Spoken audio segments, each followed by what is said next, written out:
Come in. Welcome. I'm E.G. Marshall. This is a story of something lost and never found again. A sad story. A strange story. But in no sense a warning. For certainly, no one of us listening could ever be caught up in such a set of circumstances. Or could we? How sure are any of us of our destiny? Our mystery drama, The Ghostly Rival, was written especially for the Mystery Theater by Ian Martin and stars Will Mackenzie. It is sponsored in part by Buick Motor Division and Listerine Lozenges. I'll be back shortly with Act One.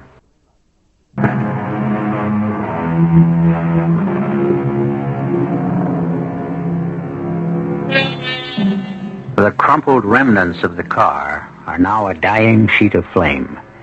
The bright oranges of the fire smeared and dulled by the black smoke as rescue crews work.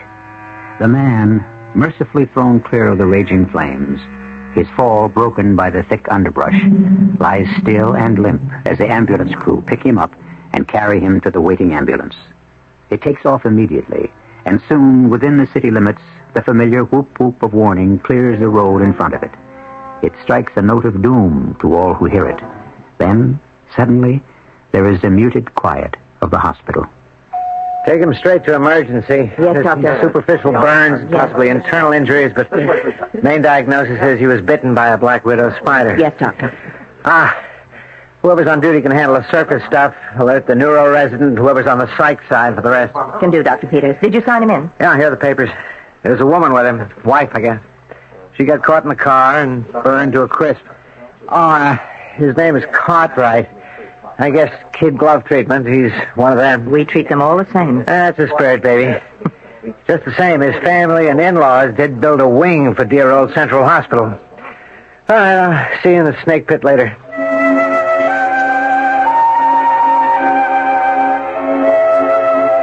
Dr. Peters?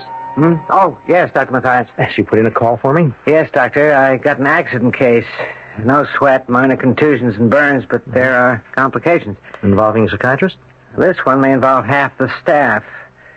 First off, the guy was apparently bitten by a black widow spider. What? How do you know? He was conscious when we brought him in.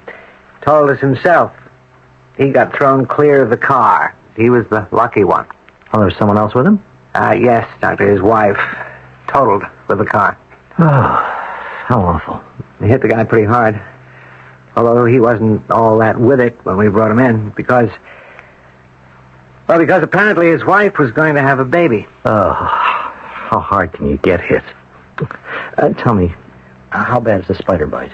Well, that's kind of out of my backyard, but according to Doc Stearns in toxicology, there isn't much to do but wait and see. Well, as I remember, it's seldom fatal, but it takes a long time for the poison to attack the system, and the pain is excruciating, even when it does. Now, this poor guy's ready to flip his lid. Mm-hmm. I mean, he goes through the guardrail 200 feet into the valley, kills his wife and unborn child, and turns up without a scratch. Yes, except the spider bite. Yeah, that. Well, what's that? Next to losing your wife, your kid, and maybe your future. You're not asking me, Dr. Peters. You're telling me. And that is my job to discover and to heal, if I can.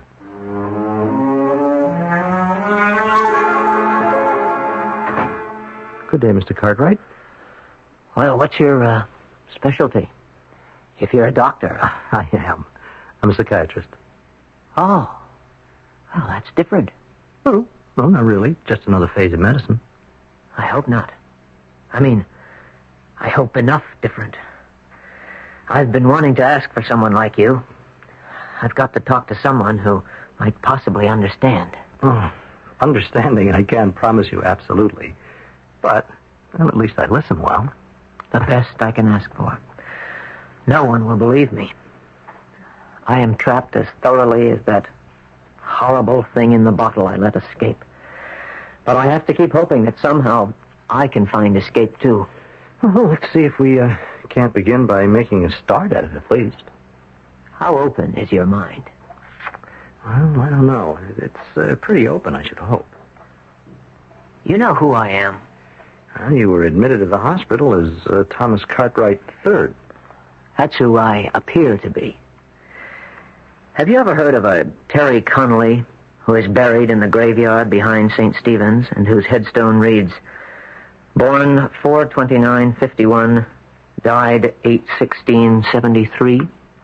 Well, should I have? Yes. Because that's who I really am. How do I answer that?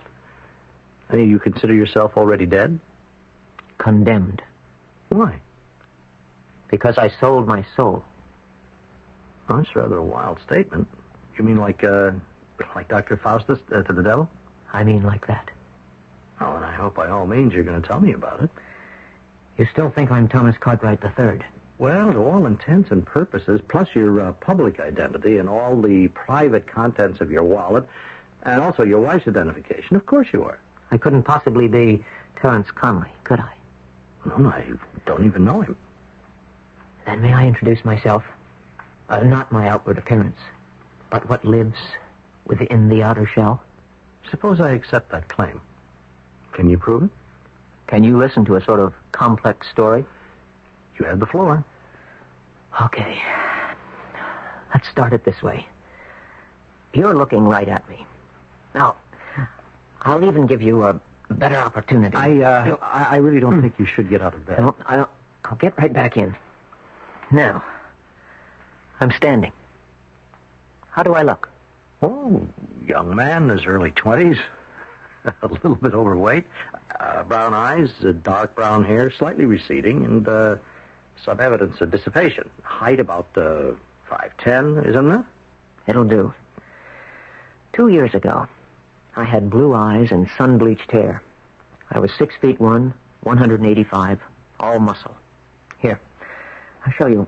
In my wallet is... Yes, this was the last snapshot I ever had taken. Laura took it. You see? Well, this would be the Terry Connolly that you mentioned, hmm? That's right. With a surfboard. A hobby? My life. That was at Makaha, the Internationals.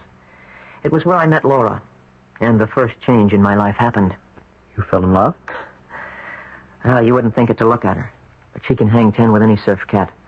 Only by her it was just a sport, for kicks, not a way of life. Now that shook me. I suddenly woke up to the fact that I was nothing better than a surf bum. Oh, well, so you gave up surfing? Not exactly. I came back to L.A. Laura's from here. Well, from Santa Barbara. And since we wanted to get married, I had to find something to do to make a living. There was this kid I knew. We'd surfed at 100 beaches ever since we were in junior high. Only he'd busted up a leg pretty bad on a flip-out at Monterey. He had a little stake, so we opened a kind of surfboard rental shop. You know, with skin diving gear, other stuff, snorkels and all. And I went in with him, giving surfboard lessons on the side. It wasn't bad, but you couldn't make much. You know how rich Laura's family was. So, she came up with a better idea. I don't know, Laura. I just don't know if I could go that route. Oh, don't get all uptight on me. It's only money. Yours, not mine. Oh, darling, once we're married. I don't want to live off you. Now, that isn't the question. I want you to live with me. And I also want to be supported in somewhere near the style to which I am accustomed. You're not going to be able to do that being a half-baked beach boy. Oh, thanks for the way you sized me up. Oh, there's no big problem, Terry. Let's be practical. You got your college degree and decided to take a year off because you wanted to prove there wasn't a wave that swept in on any shore you couldn't master. But you said yourself, if the spud got all busted up, you'd bought it. You want to be a doctor. Okay. You've had pre-med. You just go on using my dough, and when you get to be a rich orthopedist, I'll make you pay and pay and pay. I don't know if I can cut it after being a dropout. You can cut anything you want to, Terry. What about your father? Well, I've been breaking him down bit by bit. He's not all that tough. And how about my rival, Mr. Flab-Bellied Moneybags? Tom Cartwright. That isn't fair, Terry. He's just very different from you. He sure is. Several $1 million worth. Family money. He didn't earn it the way you're going to. Oh, Terry. What? I love you. You're what I want. Your father will never buy it. I told you I've been working on him. I've even got this far. You're invited to dinner this Friday to meet him. You mean so he can look me over? Well, that's fair enough, isn't it? Sure. If you were my daughter, I'd make damn well sure I got a good look at anything chasing you.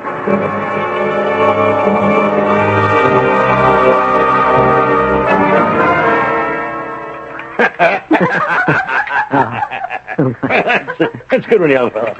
I'll have to remember it to liven up one of our board meetings. Oh. You can put the brandy in 2 glasses on the table, George. And, Laura, Yes, Daddy. why don't we have coffee out in the solarium?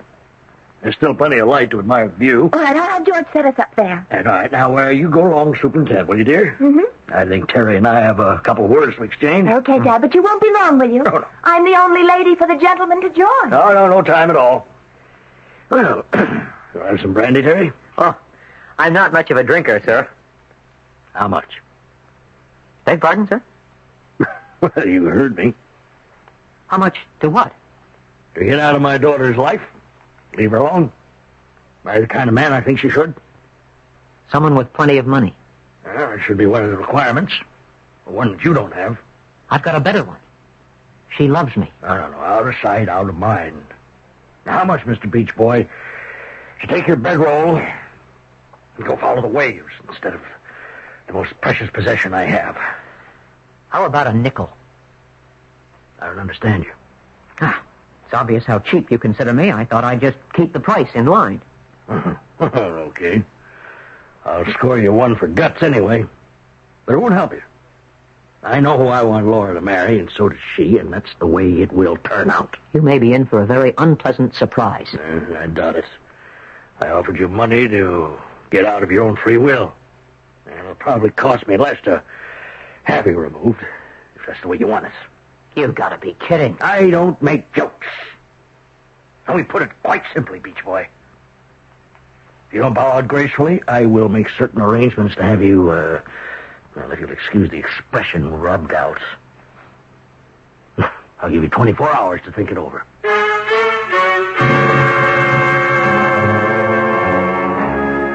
John Sherman Blake, chairman of more boards than we have time to list. Inherited money and accrued money, position, power. The man who holds all the cards and who, in the long tradition of robber barons, never hesitates to use any lever to secure his ends. But murder? Even second-hand? Is that how Terry Connolly reached such an early grave? I'll return shortly with Act 2.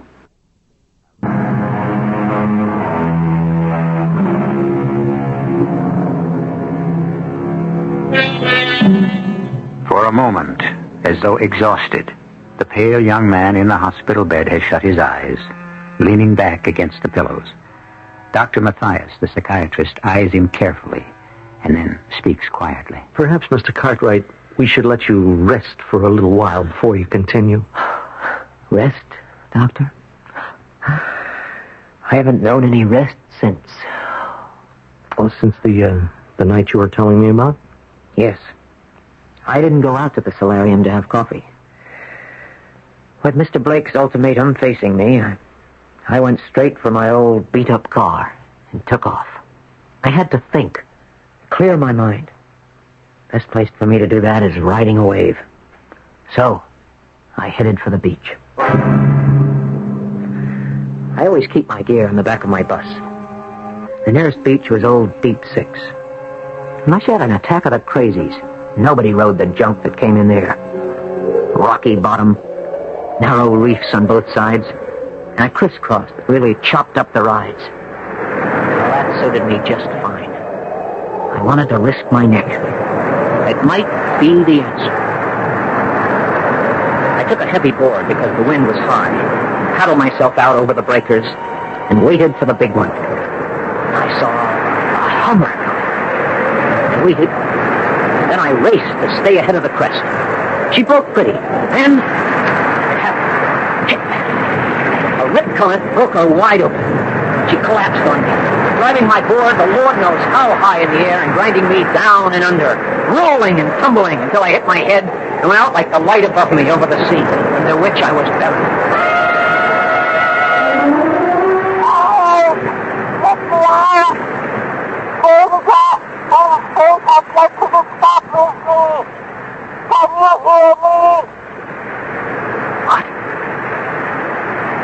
What is it? Who? Oh. Who is it? Oh.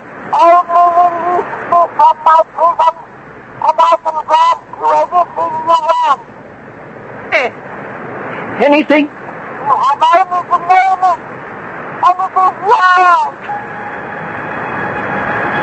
Bruised and battered, half-conscious.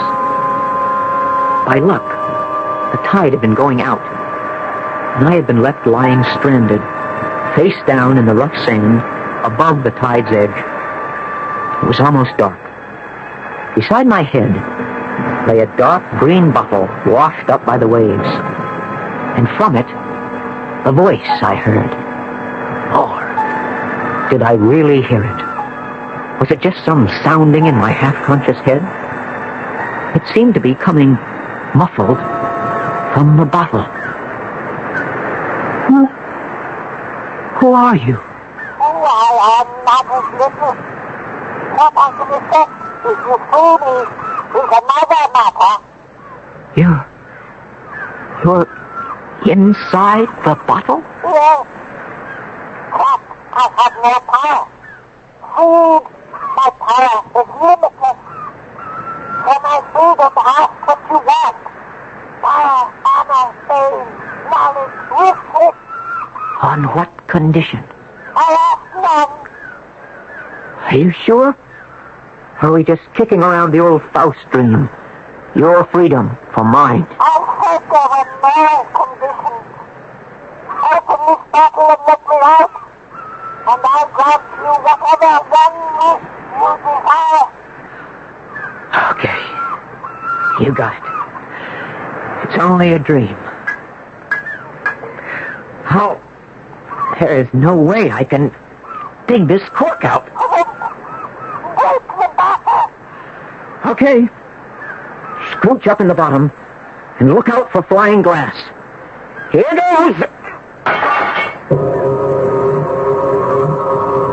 The moment the bottle broke, a great, hairy, black spider with a red hourglass mark on its belly burst from the sharded remains of the neck. For a moment, it teetered on its long, jointed, multiple legs. And then, a second transformation took place. Almost as though it had exploded, the spider blew up into a giant of a man, with a bald head bristling dark blue from chafing, and a body covered with tangled black hair, dressed conventionally enough in blue jeans, just like I wear normally. I am your servant, sir. Who are you? I am whoever you want me to be. But that is of little importance for the moment. You kept your part of the bargain. Now, I keep mine. Ask anything you want of me. One request. No strings. Choose. All right. I'm too tired and chopped up to debate the point. You ask me what I want, I'll make it within reason. More wealth than the father of the girl I want to make my own. Enough more so that he cannot keep us apart. Granted. You've made your choice.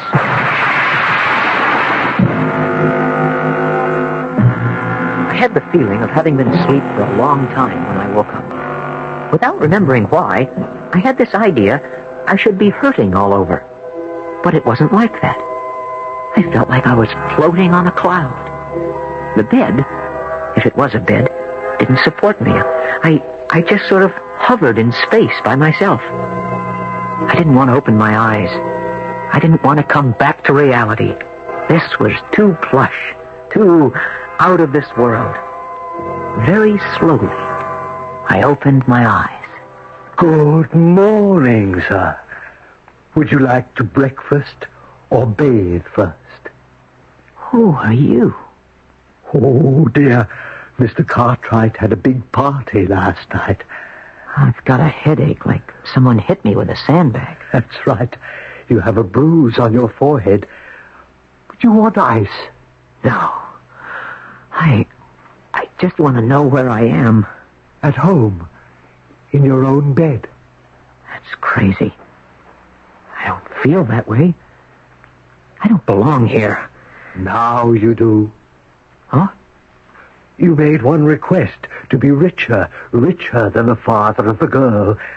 Now you are. Wait a minute. My first question was right. Who are you? We met last night. You made a request. It has been granted. A few hours ago, it was recorded in a book that Thomas Cartwright III died of a sudden, massive, unexpected heart attack.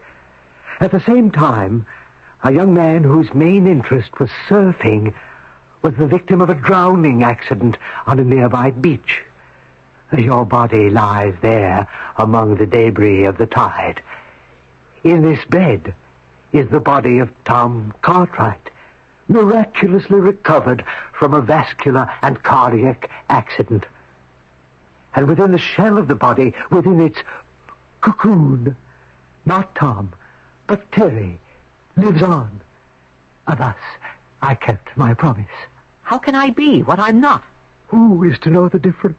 Oh, to begin with, I never saw this Cartwright guy. Rise, Master, and look at yourself in the dressing room mirror, or even the full-length glass, here, on the closet door. I don't think I want to look. Sooner or later. Better now, when we're alone. I'm on my feet. Oh, Lord. Everything has changed. Is that really me?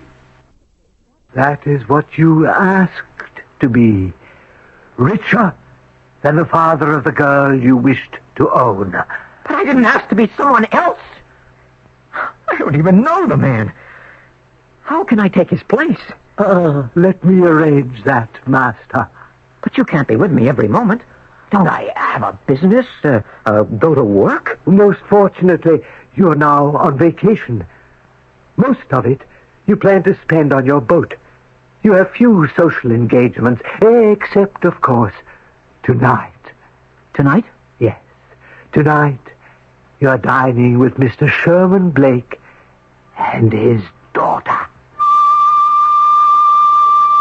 I was ripped apart at the thought. To sit at dinner again with Laura and her father. This time, what would you call me? A half-man or a double imposter? How could I carry it off? And yet I knew I couldn't refuse the invitation. Laura, I know it's not an easy evening, but life must go on. George, I think some more wine. No, not for me, thanks. I'll skip it, too. Dear me. Well, what can I say? The least the better, Daddy. As you wish. A terrible accident. Yes, it was so wasteful, a fine young man. Why would he take a chance as he did in that riptide with such broken surf? Maybe you could answer that, Daddy. Me? When you shooed me out to set up coffee, what did you say to Terry? You counted him off. You made it impossible for him to even think we could ever be... Excuse me, Uncle. I'm sorry about that, Tom. Oh, nothing to be sorry about. I understand. You do? Yes, sir. With your permission, sir, I'd like to talk to Laura alone. Well, yes, by all means. I hope you can bring her back to her senses. You know you have my blessing. Yes, sir. I know.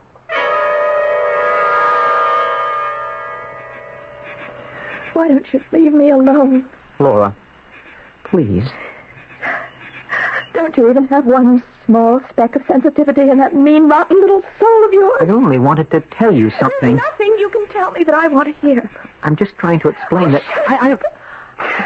Before I met Terry, you explained again and again that you were not what you seemed, a conceited, pawing slob who reached for any woman as though it was his divine right. But what I'm trying to say is that I'm not like that anymore. Don't make me laugh. We've been down this route before, Tom. There's no way. Now that I've known what a real man can be, that you could ever turn me on. I wouldn't dream of trying now. I'm sorry, Laura. Except, I wish I could tell you how sorry I am about what happened to your Terry. Thank you. No, it doesn't even sound like you. I wish I could believe it. You can. I'm not quite the heel you make me out to be. I may have been once, but not anymore. Now I'll leave you alone. I just wish... Wish what? Well, I just wish I could comfort you some way.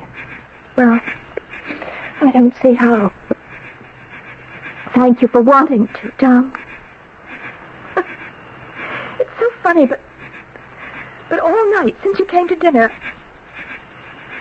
there does seem to be something different about you. I don't know what or why. Because I have changed, Laura. Give me a chance to prove that. With time, I think you'll find I'm not the hopeless case you've written me off as. I had found out two things. The first, that Terry Conley was dead. The other, that I, or Terry, had given up his life for nothing. I went roaring home in my newly acquired Ferrari to face Aki, or whoever he was, with a new decision. I want to go back. I don't want the money or this flabby, jaded body. So sorry. It's not possible. One wish only, and that has been granted. But I didn't know I'd have to give up my life for it. Please, allow me to point out, you still live. Only outward identity has changed. It's the same thing. As long as I seem to be Tom Cartwright, the girl I want and love won't look at me, won't have anything to do with me. Patience, Master. You will see. All will turn out right. It is written, you will be married. Now, I must leave. If you need me again, go to the sea and find the bottle again.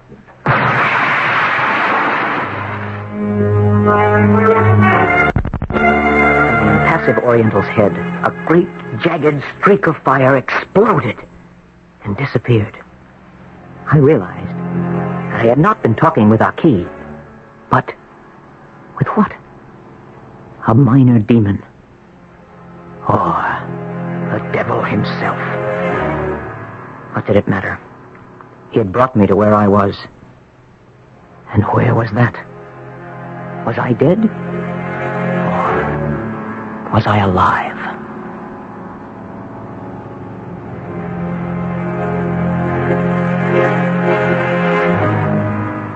For a moment, the pale, tortured young man in the hospital bed stops his story to shut his eyes as if against a wave of excruciating pain.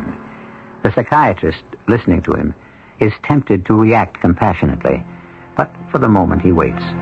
The pain may be less physical than mental, and the harrowing story is not yet ended. I'll return shortly with Act 3. You've worked hard to get where you are, and now would be a very good time to give yourself a little pat on the back in the form of Buick Electra, a car filled with room, luxury, comfort, the perfect place for you and your free spirit to get together. Buick Electra. Think of it as recognition for a job well done.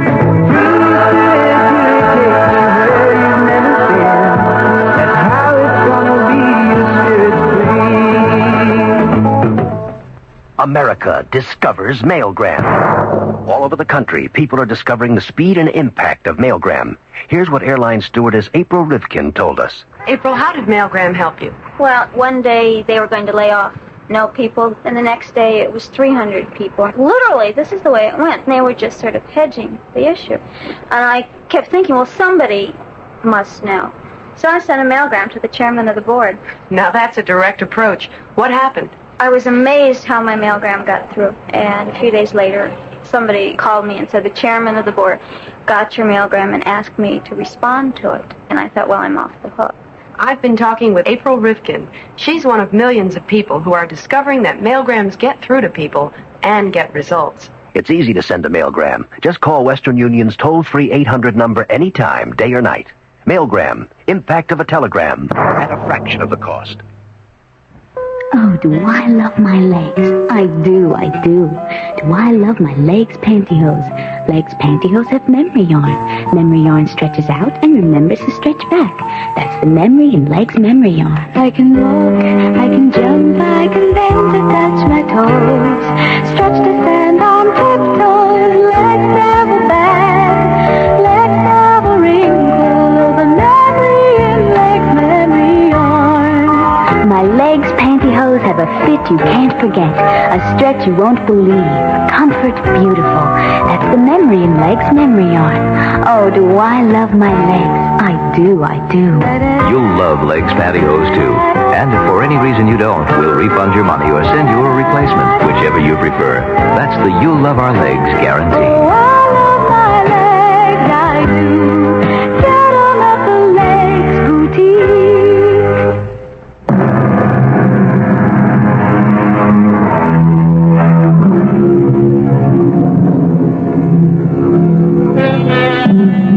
The wave of pain, whether caused by the spider bite or some deeper echo from the soul, has passed.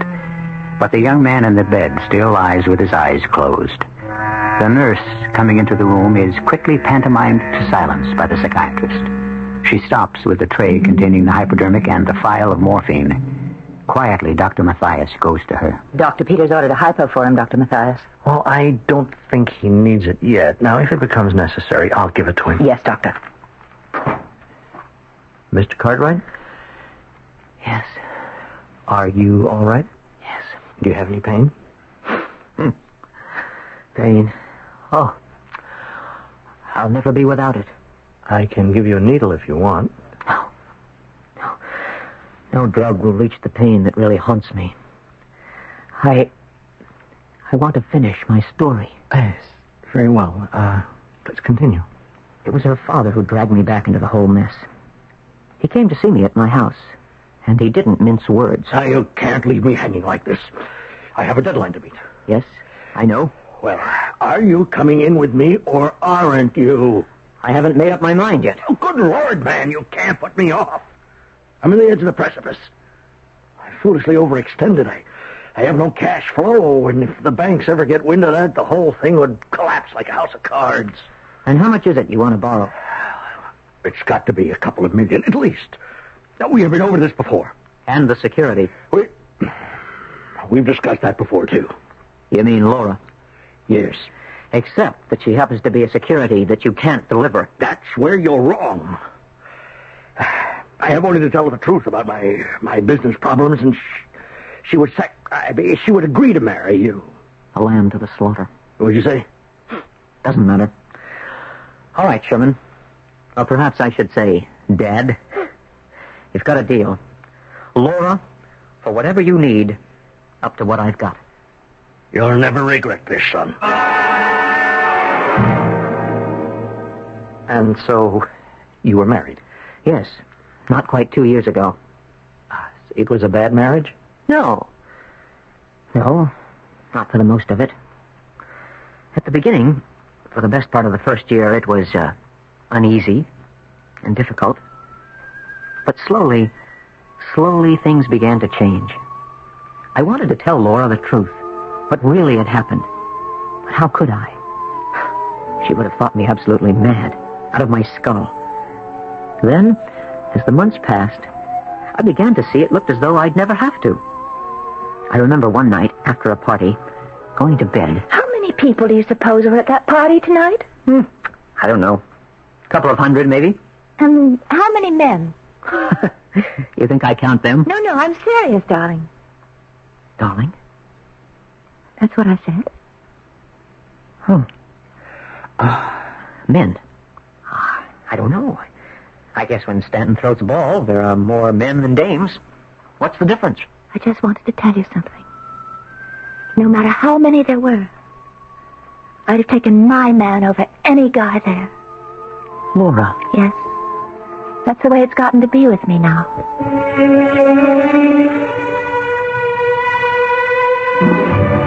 That was the beginning of our whole new relationship. At first, I basked in it, gloried in it, ate it up.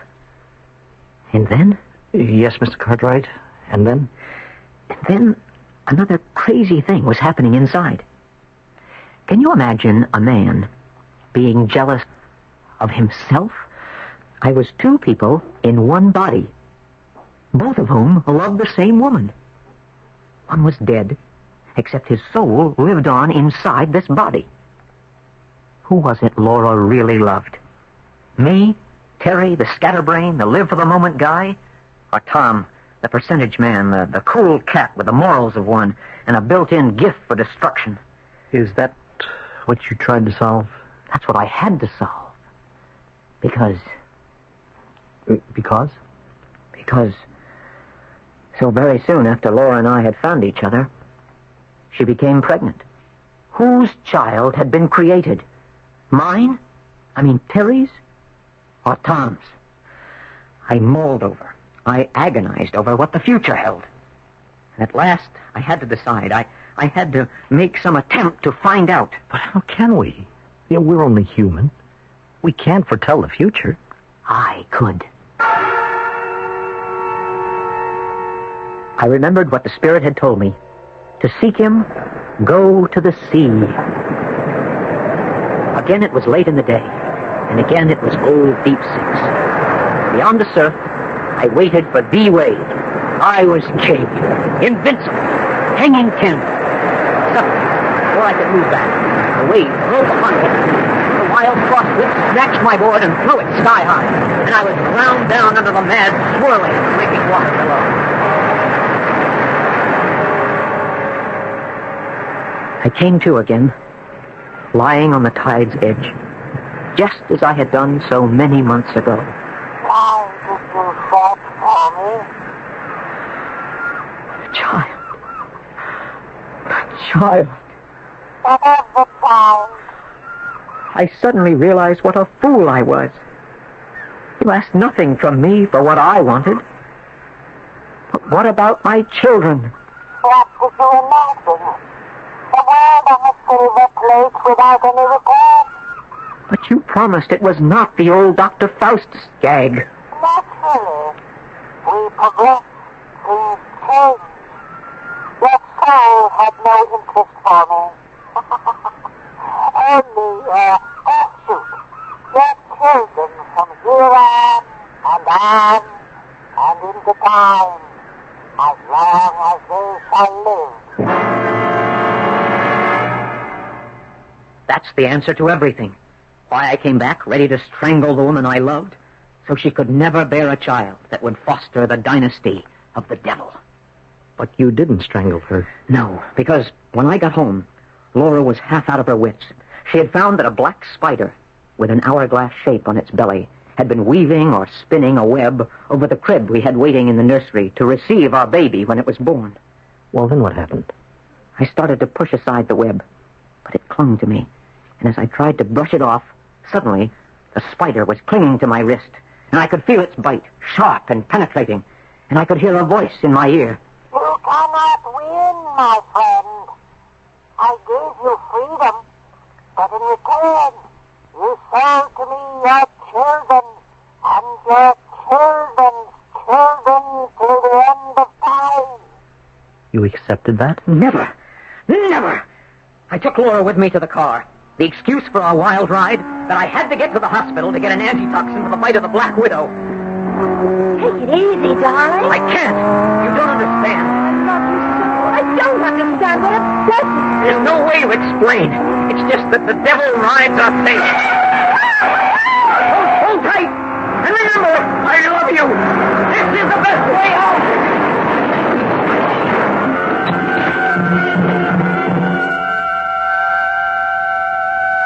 So, you remember. You know that Laura's, He's dead. Why not me? What was I saved for? It's a question that can't be answered. Oh, yes. I see now. It's all clear. You. What? In another form. The Antichrist. The enemy. I can do nothing else. Mr. Kite, I can kill you! Yes, I can! I mean, I want to help you! Okay. I don't need any medicine for me to handle this.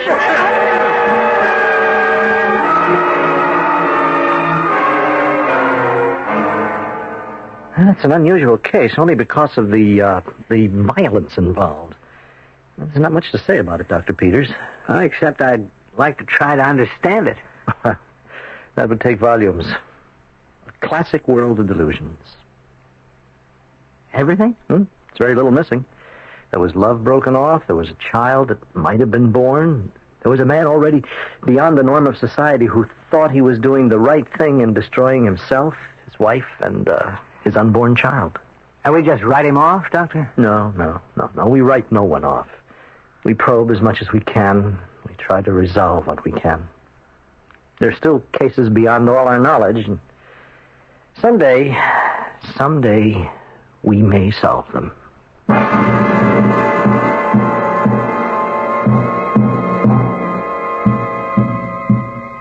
Don't look to me for any answers. This is the story of what happened, or appeared to. I know no other way than to leave it at that, unless someone can tell me more than I can understand. I'll be back shortly. Bargain shoppers of America, you've waited long enough. Now you'd better move fast, because it looks like prices on appliances will be going up again soon. Before they do, get to your Whirlpool dealers, where you'll find some of the hottest deals in town. How about that new dishwasher you've been promising yourself? Take $74 off the old fair trade price tag on a new deluxe Whirlpool quality dishwasher. In the market for a quality refrigerator? Save $60 on Whirlpool's beautiful big side-by-side 19-footer. Or save $43 on the Whirlpool 12-footer that's American-made and only 24 inches wide. Wait, there's more. You save $70 on a Whirlpool quality compact washer and dryer pair, and they can both fit in only 24 inches of space. Here's what we're saying.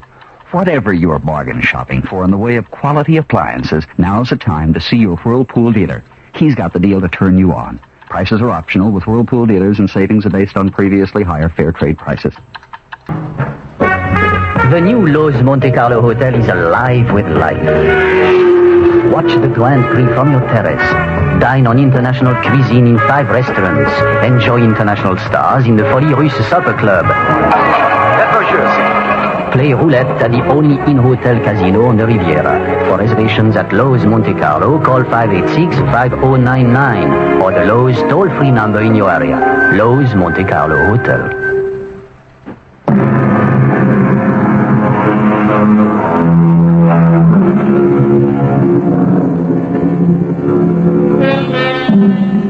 There isn't much to say about this particular tale, except that he who traffics with the devil must be prepared to pay the price. A sad and terrible price for all who are involved, except John Sheldon Blake, who was really the most to blame. He was the only one to survive, since Tom Cartwright, or whoever he truly is long since committed to an institution. John Sheldon Blake is also committed to an institution, except that he remains free. Funny how the establishment has a habit of winning. When come right down to it, they're the ones who are really mad. Our cast included Will Mackenzie, Marion Seldes, Robert Dryden, and Earl Hammond. The entire production was under the direction of Hyman Brown. Radio Mystery Theater was sponsored in part by your Singer Sewing Center. This is E.G. Marshall inviting you to return to our Mystery Theater for another adventure in the macabre. Until next time, pleasant dreams.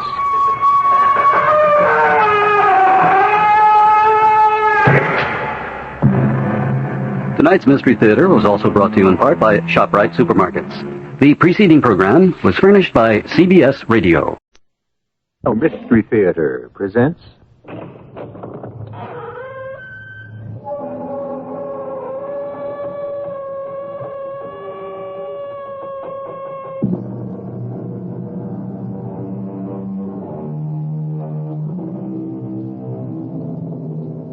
Come in. Welcome. I'm E.G. Marshall, at my usual stand. 5,000 years ago is just a minute ago, a blink of the eye to some men. To them, the morning of the world is just a tick of the clock away. They are that small group of scholars and scientists known to the rest of us as archaeologists. Men and women who coax the secrets of the past out of the bosom of an ancient earth.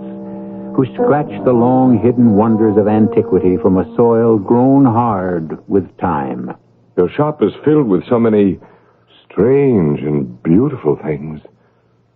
Might you possibly have any samples of pottery? Ancient pottery. I have many such beauties, sir. Local ones? Even fragments, broken pieces, discovered in some long-forgotten cave or excavation? Something like this? Sir, if you know what is good for you, leave my shop at once. What's wrong? Ever since I got here, everyone in this town seems to Leave, I beg you. I have nothing for you. Go back to wherever you came from. You carry danger with you. You carry death.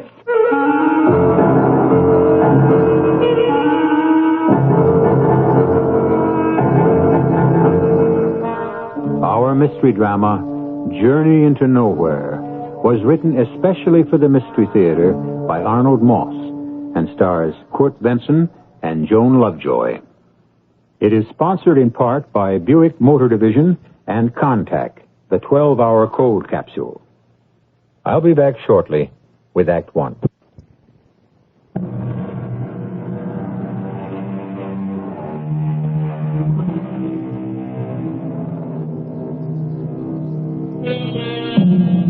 In a far-off country near the Persian Gulf, the sun has been beating down brutally, blisteringly all day. Now, with the day almost at its end, it begins to take on the shape of a huge kettle of burnished bronze. Native workmen have been digging under that blazing sun in the white sands that are hemmed in on three sides by towering black cliffs. For weeks, they have been excavating on the site of an ancient civilization for a group of American archaeologists under the leadership of the distinguished scholar Dr. Carlo Oresti. Everybody! We're all very tired. Tesbahu, Allah khaire. Good night to all of you. Al shukre. Thank you. They put in a good day's work, Dorothy, and so have I. I'm absolutely bushed. How about you? It's been a long day. And a disappointing one. Not much to show. Not because you didn't try, Dr. Oresti. Almost 2 months. All we've turned up are 2 or 3 promising leads. Now, when I was a student of yours not so long ago, you taught us that where there were promising leads, there was hope. Yes, but sometimes it's a little discouraging. Here we are where it all began, ancient Mesopotamia. Cradle of civilization, conquered, invaded by every warrior nation of history from time immemorial. And all we've turned up from the treasures of these vanished people is something close to a big fat zero. Well, we still have a month. Every dig that's ever been made here in Al Jazeera has been a good one. Oh, you were always a very good student, Dorothy. But I won't be happy until someday you find what's been bugging you all your life. The Majura inscription, right? I have a gut feeling, an instinct that it could be right here. Somewhere underneath these sands. And if I find it, I'll hold the key to one of the deepest secrets of all mankind. Good Lord. What's that? Well, it can't be thunder. Not at this time of the year. And the sun shining? What on earth? Hold it, Dorothy. Stand still. That's an earth tremor. What? I never heard of an earthquake in this part of the world.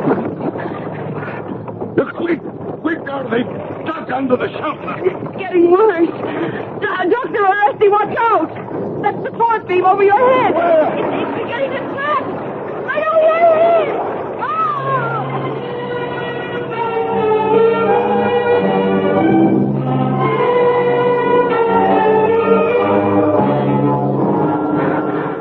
Are you all right?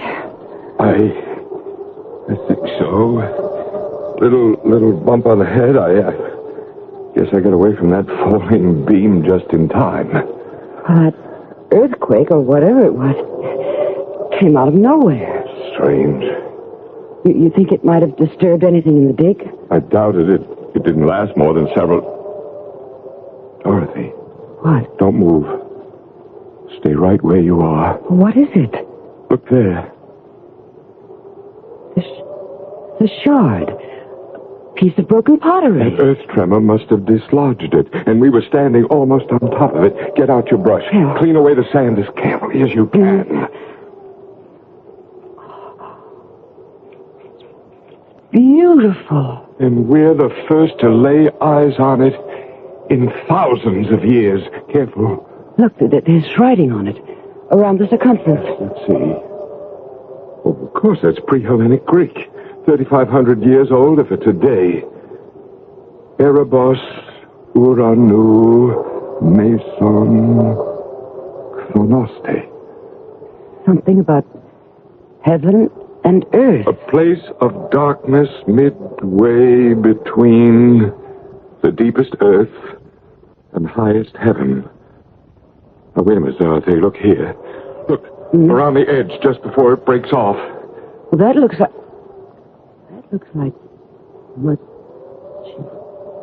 Magira. Magira.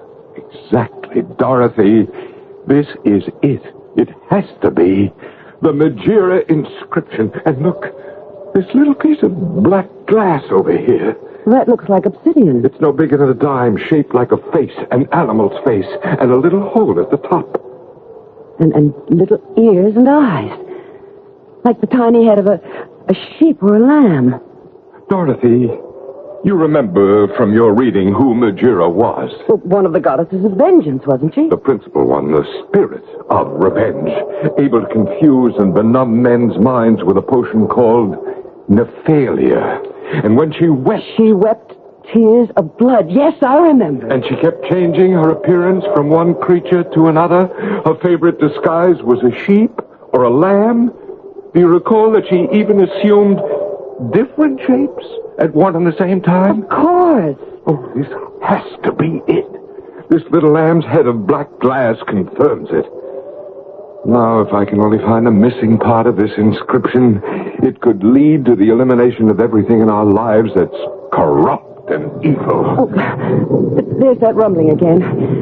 And it's getting very dark. Doctor, let's get into the jeep and go back to the camp before anything really serious happens. I'm frightened. Tomorrow morning, I leave for the mountains of the west. That's where the whole myth of Magira began. There, this piece of broken pottery may be the passport to the most important discovery a man could ever make.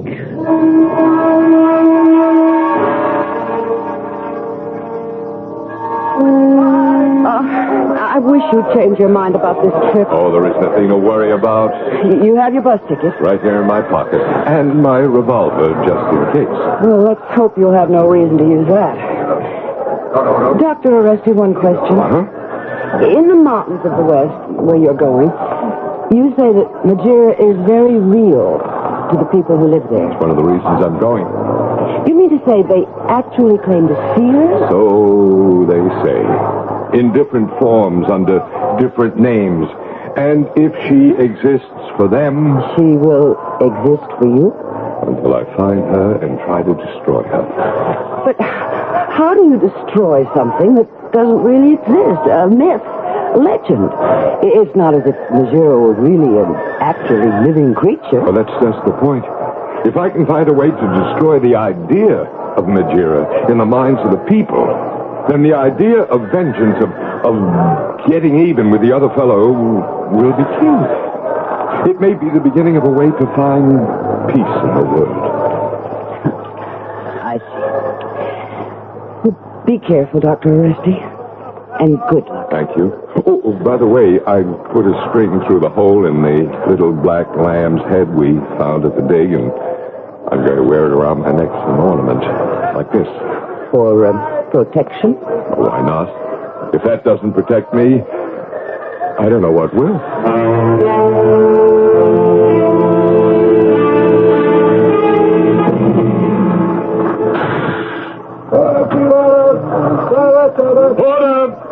Order! Yashihal! Please carry these for me. In Fandluk! And get me a taxi, please. A taxi! Oh, Porter, where are you going? Well, why are you running away? What's wrong with you? I guess I can carry my own bag, find my own taxi. Funny about that, Porter. Kind sir. Oh, for the love of Allah. Oh, have compassion for the less fortunate. Here, take this. And blessings of Allah. The blessings of Allah. God go with you always. Save your blessings, good woman, for an object more worthy than I. May all your days. No! Allah protect me! Take your money. May God protect me from all evil.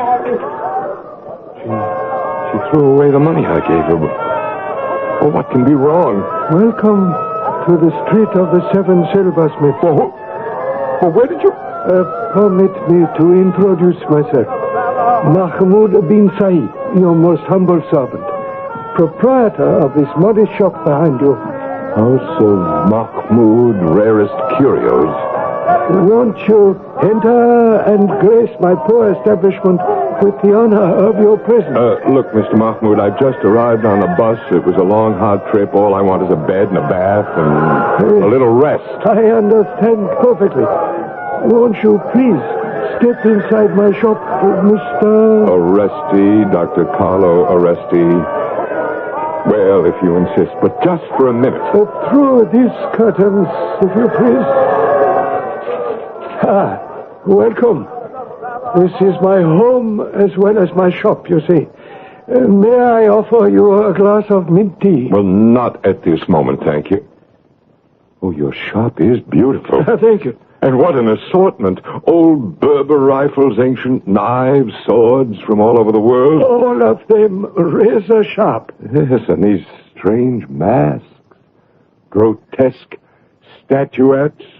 Why, with all these wonderful things you have here, would it be possible that you might also have samples of pottery, ancient pottery, shards, fragments, broken pieces that might have been found in this region, in caves, or in an excavation? Like this? A moment until I put on my spectacles. At my age, it's necessary to... Dr. Oresti, if you know what is good for you, leave my shop at once. Well, what's wrong? Ever since I stepped off the bus, everyone in this town seems to be... Leave, I beg you. I have nothing for you, nothing. Go back to wherever you came from. You carry danger with you. You carry death. Go. Don't push me, please. Just tell me why and I'll go. But why does everyone run away from me? And what are you talking about? I carry danger. I carry death. That talisman, the little animal head you wear about your neck, you know its meaning. It is one of the faces of Magira. This is why people run away from you. You terrify them. Well, then I'll take it off. You are trying to destroy Magira, correct? Abandon your search, for she will destroy you first. I am not frightened. You should be. My people are, and they know. They know Magira. She fills them with a terror that cannot be measured. You are familiar with her weapons? I think so. The tears that are not tears of salt, but tears of blood. The potion that dulls the senses. The many different shapes that she assumes to confuse you, especially that of the black lamb. I know them all. And you know that above everything else, Magira will stop at nothing to keep her secret hidden. The secret you are trying to uncover. I know the risk is great, and I'm willing to take it. What was that? Who's laughing? What laughter? I hear nothing. I could have sworn I heard the voice of a girl, a young girl laughing. You imagined it, I am sure. Now, if you will permit me to show you a few of my treasures. If you will look over your head, just above the chair on which you're sitting. I see it. A coat of mail. No. next to the coat of mail. What's that? That stuffed animal head mounted up there on the wall. Oh, no. It is nothing, Dr. Oresti. The local taxidermist had no room for it. He gave it to me. Well, why do you keep it? It's a curiosity. The head of one of our local mountain sheep. That laughter, it seems to be coming right out of the mouth of that lamb.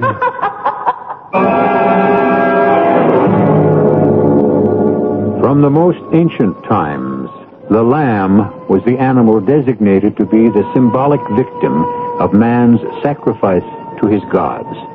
And now a lamb, a black lamb, has once again become symbolic. Only this time, for Dr. Carlo Oresti, it seems to have taken on a feeling of evil.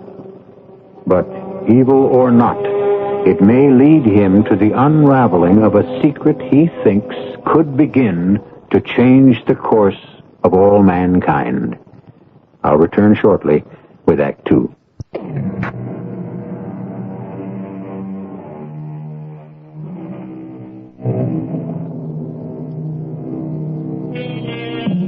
Dr. Carlo Oresti, archaeologist, has traveled halfway round the world searching for a piece of pottery thousands of years old.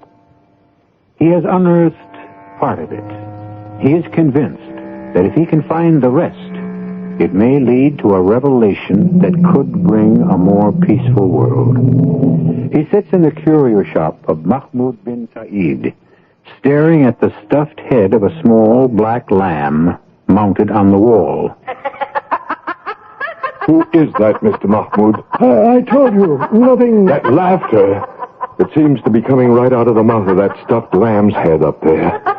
Dr. Oresti, you are a magician. No. It's going outside into the street. Where are you going, Dr. Oresti? I must follow that laughter. No, stay where you are, please. Don't try to stop me. I'm following it. It keeps moving around. And now where has it gone to? May I help you, sir? Huh? Well, where did you come from? Matter. I am here. You are a stranger. You now have a friend. Oh, that's very, very kind of you, I'm sure. You will meet every friend you can get. You're a very interesting young lady and a very pretty one, too. Beautiful, long black hair. Your words are most generous. Who are your parents? Where do you live? And, forgive me, please, but have you no better clothes than these that you wear? You question much. My parents, who knows? I live where I wish. These two in rags, I prefer them. Why have you come to this place? What are you hoping to find here? My work brings me here. I'm looking to uncover one of the deepest secrets of the world. What I should be looking for at this moment is a place to sleep. I've traveled a long way. I'm tired. At the end of this street, there is the Inn of the One-Eyed Camel. It will suit you. This thing you are looking for, whatever it may be, if you find it, what then? Well, then I will have things to do. You have an idea where to find what you are searching for. Maybe I do. Some place of darkness. What? A place of little light. Who are you? I am your friend. Trust me. But those words, where did you... Too many questions. Oh, come. Take my hand. Something is happening to me. I find it difficult to breathe, to walk. You are tired from your long journey. Here, drink from this little flask. It will help you. Drink deeply. Good. So sweet, Hold on to my hand. Go, I think I'm going to faint. Girl, where are you? Where have you gone?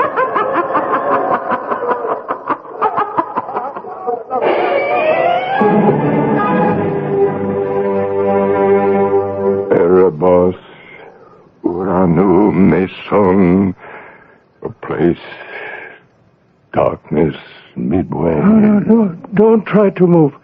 Be quiet, Dr. Oreste. You will be well. Well, who are you? Well, you're the man from the curio shop. Mahmoud bin Said at your service. What happened? I left your shop looking for a place to sleep. I know. Well, where am I? What place is this? You are in my humble home, at the back of my small shop. You are welcome. Well, how did I get here? You are taken ill. Momentarily. You fainted. In the street.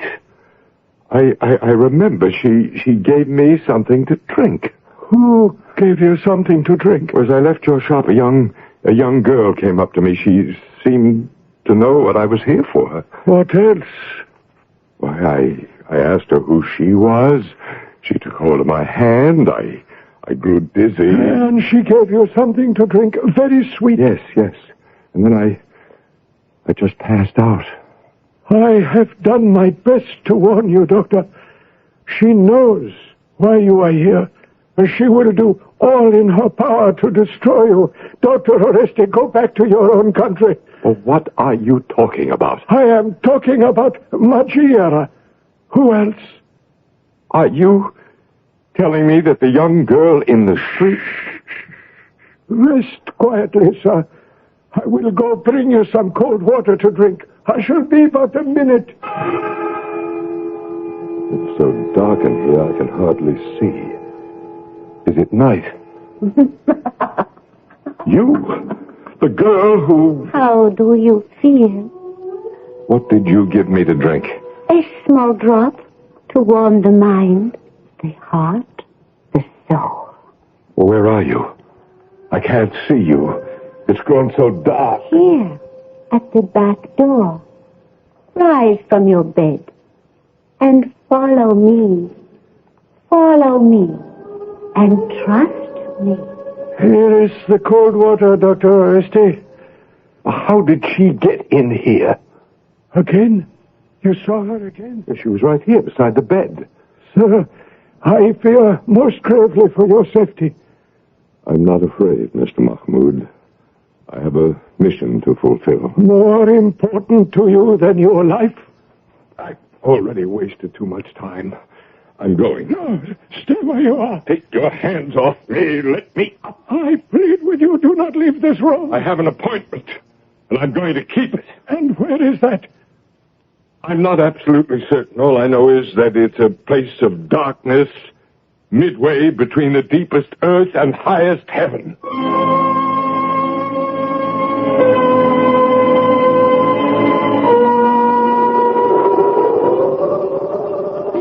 Not much further to go. We are almost at the summit of the sacred mountain. I must rest again. My head is so light, the air is so thin. We must be up 7,000 feet. Do not stop. I will help.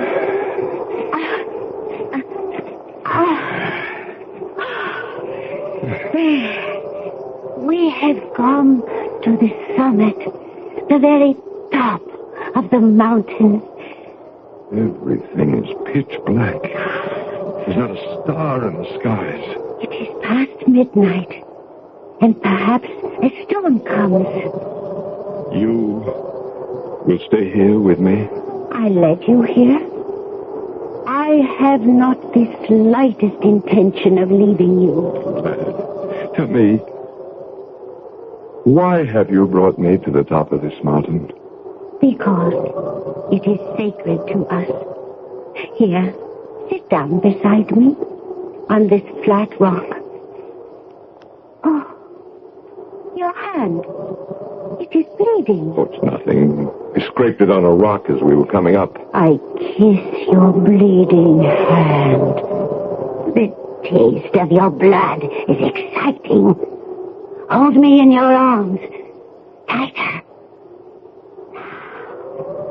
Look into my eyes. I can't. What's wrong? There's a pain in the back of my head. I can hardly see. My head is beginning to spin. It is the height of the sacred mountain. You are not used. Don't let me fall. Of course not, my dear. For you. The very best of care.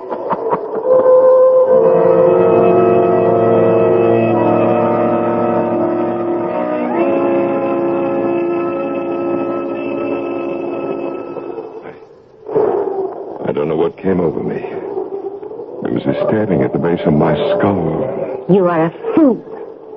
Why do you not return to your own country instead of playing this child's game? Child's game? That piece of pottery you have in your knapsack. How do you know about that? I never told you. Ask no questions. That piece of pottery will lead you nowhere. It is meaningless. It won't be when I find the missing fragment. And you think you will find it? Where? A place of darkness. Midway between the deepest earth and highest heaven? Yes? You fool. Where do you think you are? This mountain is 8,000 feet above the level of the sea. The top of this mountain is midway between the depths of the earth and the highest point we see in the heavens. Darkness? A place of darkness? Can you see your own bleeding hand in front of your face, you blundering fool? How dare you talk to me that way? You struck me. You dared to strike me. Look. See what you have done. You're weeping. You have made me weep. Bring your lantern to my face. Tears are streaming down your cheeks. Tears of bright red blood. Now, let me get my handkerchief. I'll wipe the blood from your cheeks. And what else do you see? My very good friend. Your face is changing. You're becoming an ugly old woman with cracked skin, and your hair... My beautiful, long black hair. is turning into writhing, terrible snakes. Their jaws are filled with poison, which they will spit at you. Hold me in your arms, as you did before. No, I can't. Caress my shining black hair. Black hair. They're squirming serpents. They're spitting out their venom. You want me to die. Dr. Oreste! Dr. Oreste! Are you here? Over here? Dr. Oreste, where are you? I never thought I would make it to the summit. Are you all right, good sir? I think so. How did you know I was here? I knew the danger. I followed you. Where is she? Has she gone? The girl, again. I came close to losing my life. I think I would have if you hadn't come when you did. Fortune has been kind this night. Now, after I catch my breath, we had best go back down. The dawn begins to lighten in the east. And, sir... Yes, Mr. Mahmoud. Would you like to take our little friend with you? What friend?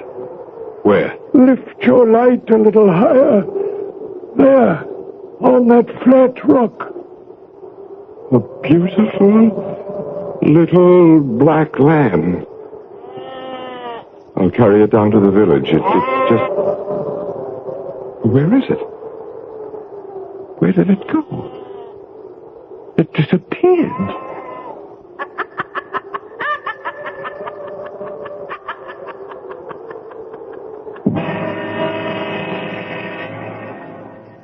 Even as Dr. Oreste stretches out his hand, the black lamb melts into air, into thin air. But just as there is a faith that moves mountains, that makes all darkness light, Dr. Oresti continues to believe. He has faith that he can find the means of destroying Majera, goddess of vengeance, and with that, a beginning to a more harmonious existence for all men. I'll return shortly with Act 3.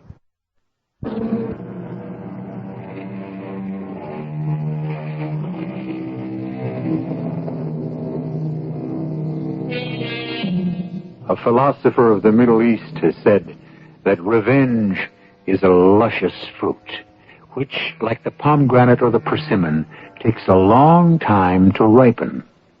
Once it comes to maturity, the taste is unmistakable, unique, and sometimes very sweet. Dr. Oresti and his companion are on top of a mountain in a far-off land. A strange girl has been with them and has vanished. Then, for an instant, there was a small black lamb. As suddenly as it materialized, so suddenly it disappeared. And then... Look, Mr. Mahmoud. The lamb's back again. I don't understand. Where did it come from? Where did it go? Bring your light a little closer, sir. Right near its head. So, do you see anything peculiar about this little lamb? Its eyes. It's as if blood had been dripping from its eyes. Like tears.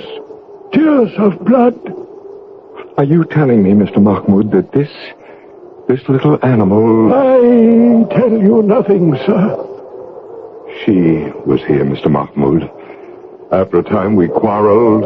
She tasted my blood. She embraced me. And she tried to suffocate me.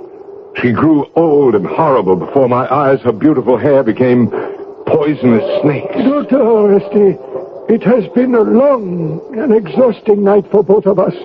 Shall we go down to the village and try to get some sleep? Not just yet. What are you doing? Put down that gun. I came almost 10,000 miles to do two things. To find the missing part of the Majera inscription, and I failed in that. And second, to destroy Majera if I could find her. Mr. Mahmoud, I have found her. You missed. The lamb is running away. Something wrong with this gun. Too late, sir. It has escaped down the mountainside. Now, shall we go? Wait. Just a minute. Look. Right here where the lamb was lying. Put on your glasses and look. This broken fragment of pottery that the lamb was lying on. The same shape.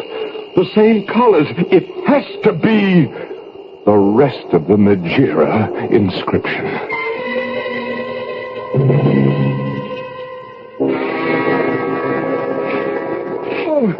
Watch carefully where you place your feet, Dr. Oresti. These mountain paths can be most treacherous. Thank you, I'll be careful. How much farther do we have to go? Once we get past this huge boulder before us, we shall catch our first glimpse of the village. Mr. Mahmoud, don't move. What is it? There, on top of the boulder. A black lamb. The same one. Only this time I'll get it. Now you just watch. What's the matter with you? You fell right against me. I'm most sorry. My foot slipped. Yes, and I missed again. Dr. Oresti, look, over there. But not another one. Still another black lamb? Yes, and see, another, and another. A whole flock of them. And every one of them jet black. They're heading toward us. They're going to push us right off this cliff. What do we do? Stand your ground. Let me try to take care of them. What's that? It sounds like the voices and wings of many birds. You're right. There are thousands of them. Flying straight toward us, toward our heads. Well, what are they? Crows, ravens? Blackbirds of some kind. They're coming in a straight line right at me. Go away, you filthy pigs! Go away! Go away! You ugly thing! Away!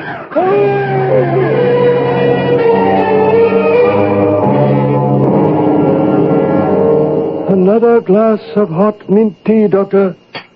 Thank you. You know, I can't thank you enough for getting me down off the mountain safely. I thought those crows, or whatever they were going to blind me. They come sometimes.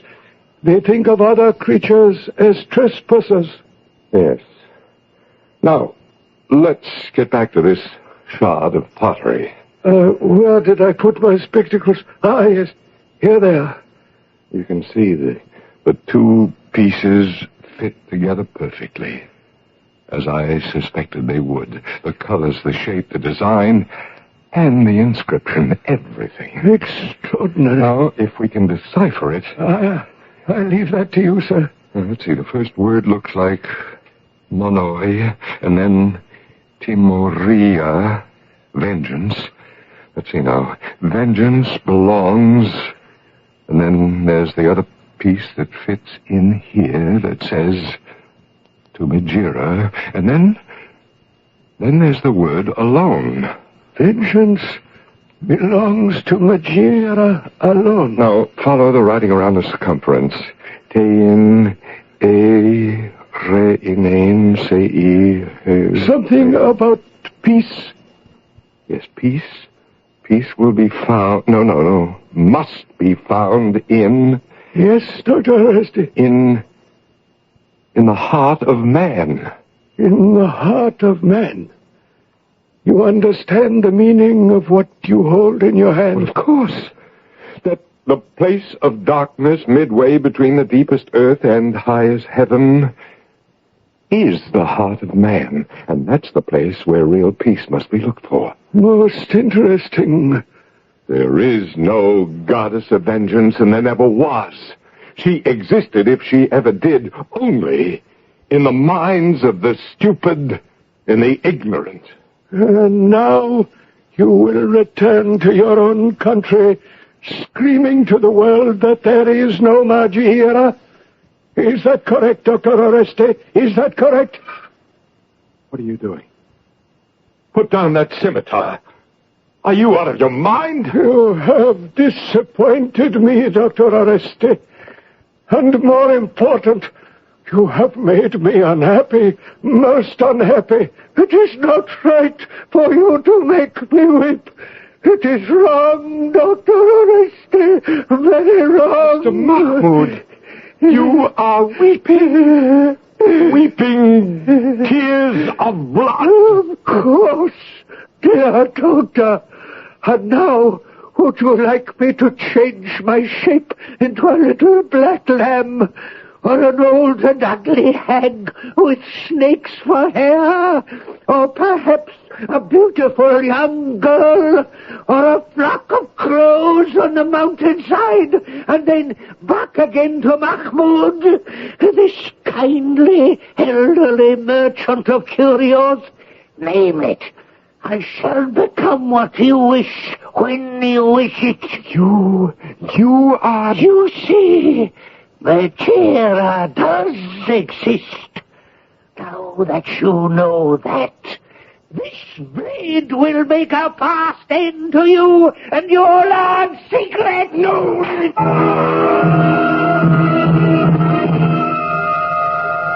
You there!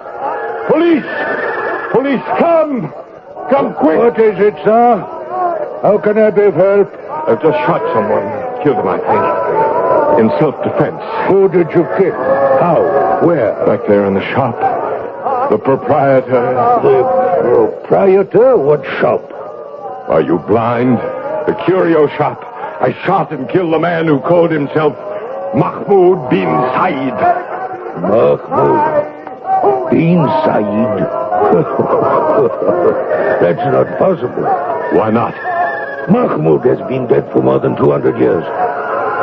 What? My grandfather used to speak of him, and his grandfather before him. What on earth are you talking about? Mahmoud, the mad one. He was said to live here on this very street of the Seven Silversmiths, behind a kind of curio shop.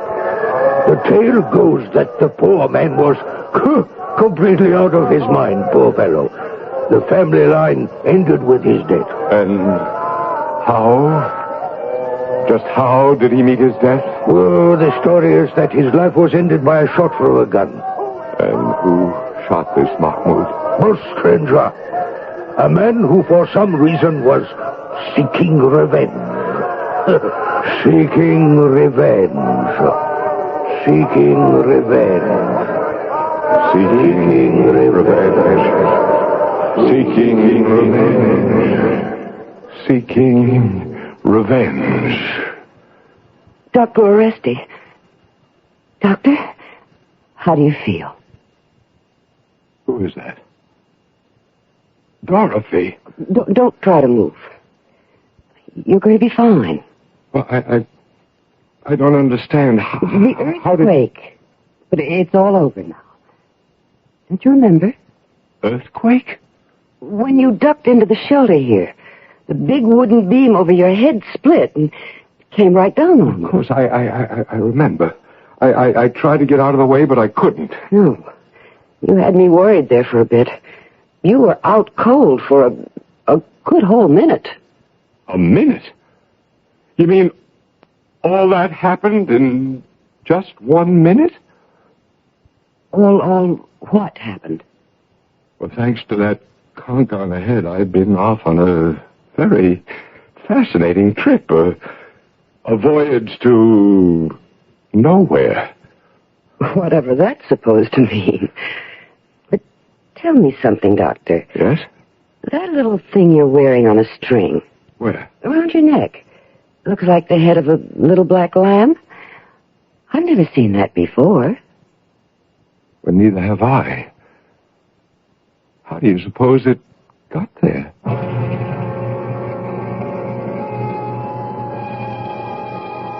We began this tale by saying that 5,000 years ago is just a minute ago, a blink of the eye to some men. To them, we said, the morning of the world is just a tick of the clock away. For Carlo Oresti, it took just that 1 minute to carry him back hundreds of years to another time, another place, and another world. I'll be back shortly.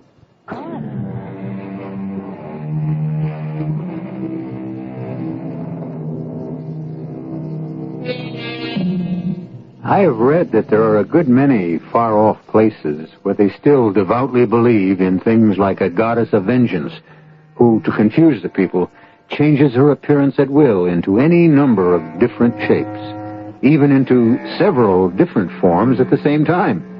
I'd love to see that for myself sometime, with one reservation. I'd like to get there by the usual means of transportation, and not by a zonk on the head.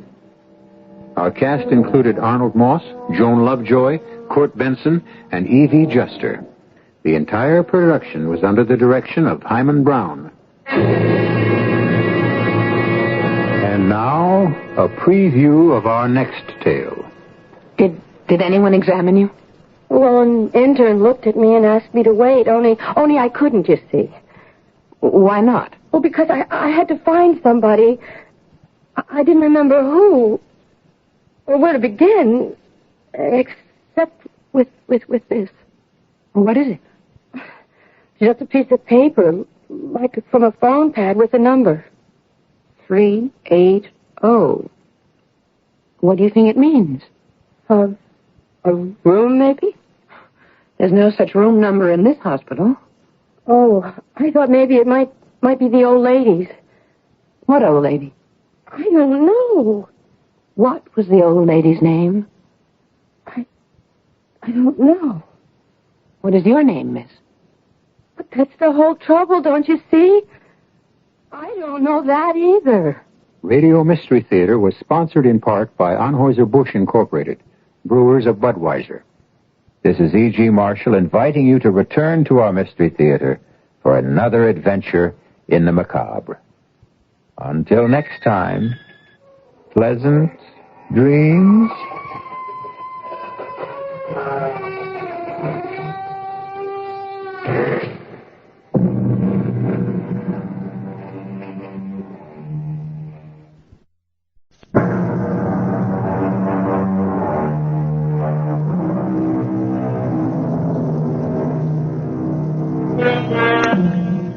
was Sigmund Freud, the master himself, who said, "The great question, which I have not been able to answer, despite my 30 years of research into the feminine soul, is, what does a woman want?" Well, such a question may have disturbed the immortal doctor, but not the man you are about to meet. His name is Silas Cunningham. And if you were to ask him, what does a woman want? Silas Cunningham would look at you in all sincerity and say, "Well, every woman I've ever met has always wanted me." And it's evidently true, because there is one woman who wants Silas forever, even after she's dead. Go in with her now, Silas.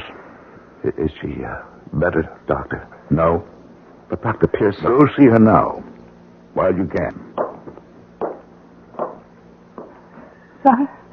Silas? Is that you? Yes, darling. Oh, I want to tell you. Please, Julia, please, save your strength. I have nothing to save my strength for. Listen to me. I'll be here. Of course you'll be here. You'll get better. I'll be here after I'm dead. Darling, I I'll don't be even... in this room. In this room. Our room. I love it so much. Yes, darling. Oh, no one will see me, but you'll see me. Yes, dear. No one will hear me, but you'll hear me. You believe that, don't you? Don't you? Yes, I believe it. Oh, darling, we love each other so much. We refuse to be parted, even by death. Hold my hand. Oh, my darling Julia. I'll come back to you, Silas. I'll never leave you. I'll never leave you. Julia. Doctor Pearson.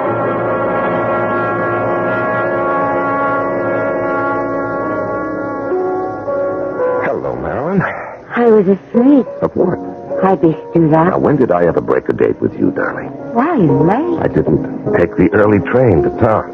Why not? Well, I begin each day with a visit to Julia's grave. Really, sir? Yes, I arrive each morning at 9 and sit an hour. And do what? Meditate.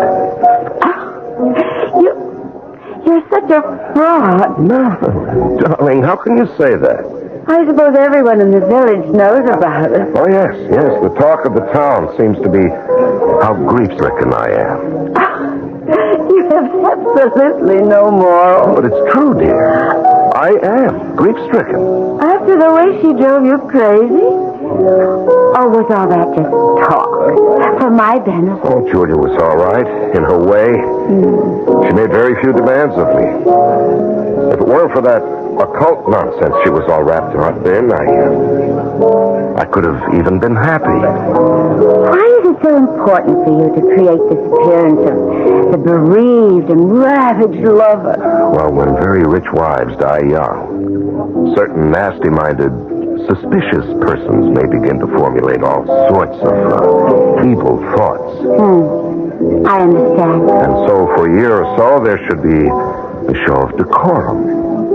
I still have the apartment. But there's no reason why we shouldn't enjoy the estate. Boating, tennis, so much to do. Darling, I want you out there. But doesn't that go against... No, because you see, I decided to write a book. Book? Yes, and I'll need an editorial assistant. You're going to write a book? About what? About the occult, the supernatural, the very strong possibilities of communication with the dead. But you know as well as I do that that's all nonsense. Now, please, dear. This book is to be dedicated to the memory of my beloved wife. Silence. Now, you have had considerable experience in the publishing field. You were Julia's very best friend. And besides, as far as outward appearances go, we shall be impeccably chaperoned. By whom? By the redoubtable Mrs. Watson herself. I shall ask her to stay on as housekeeper. Mrs. Watson. Mm-hmm. Madam Hatchet Face. My darling, she radiates respectability from every pore. When do I report for duty? Saturday. Call when you're ready. I'll have Hastings drive into town, pick you up. Well, here's to the book. And, to other things.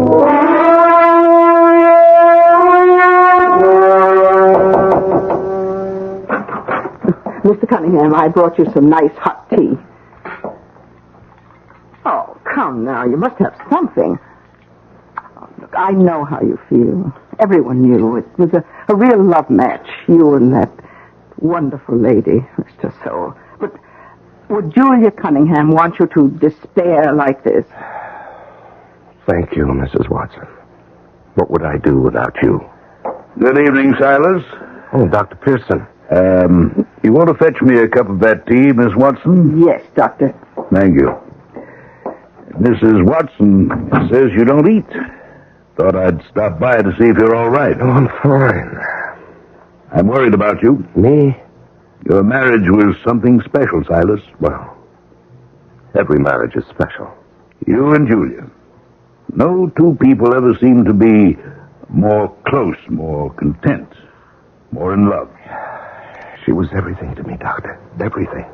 In a marriage like yours, when one partner goes, well, sometimes the other one loses all interest in life. Now, don't let it happen to you, Silas. Oh, I don't care much about anything right now, Doctor. Get hold of yourself. Don't let your mind wander. Don't shut yourself away. Life must go on. And it can be quite a life for you. She came into all her money last year. You know, I'd give every penny to bring her back. Yeah, you would. That's what worries me. What are you saying, Doctor? Julia was very much taken with the idea of being able to communicate with the dead. It was a very sincere belief. I'm sure you discussed it. Even decided that in the event one of you died, there'd be an attempt at communication from beyond the grave. Doctor, this is a very personal and private matter between Julia and me. I notice you say is instead of was. I'd rather we don't discuss it. In those final feverish moments, she talked about it. She said... I know what she said. She said her spirit would always be in her room. Doctor, why do you insist Because it's hokum. Sane, sensible people know these things simply can't happen, period. Well, don't you worry about it. I worry because in this world there are all sorts of unscrupulous confidence operators who prey upon vulnerable people. People like you. Well, I can take care of myself. Your tray, Dr. Pearson. Oh. Well, one thing's in your favor. Mrs. Watson's staying on, and she's the most level-headed person I know. Mrs. Watson, can I depend on you to keep Mr. Cunningham here out of trouble? Yes, Doctor. You can depend on it. And you can depend on me.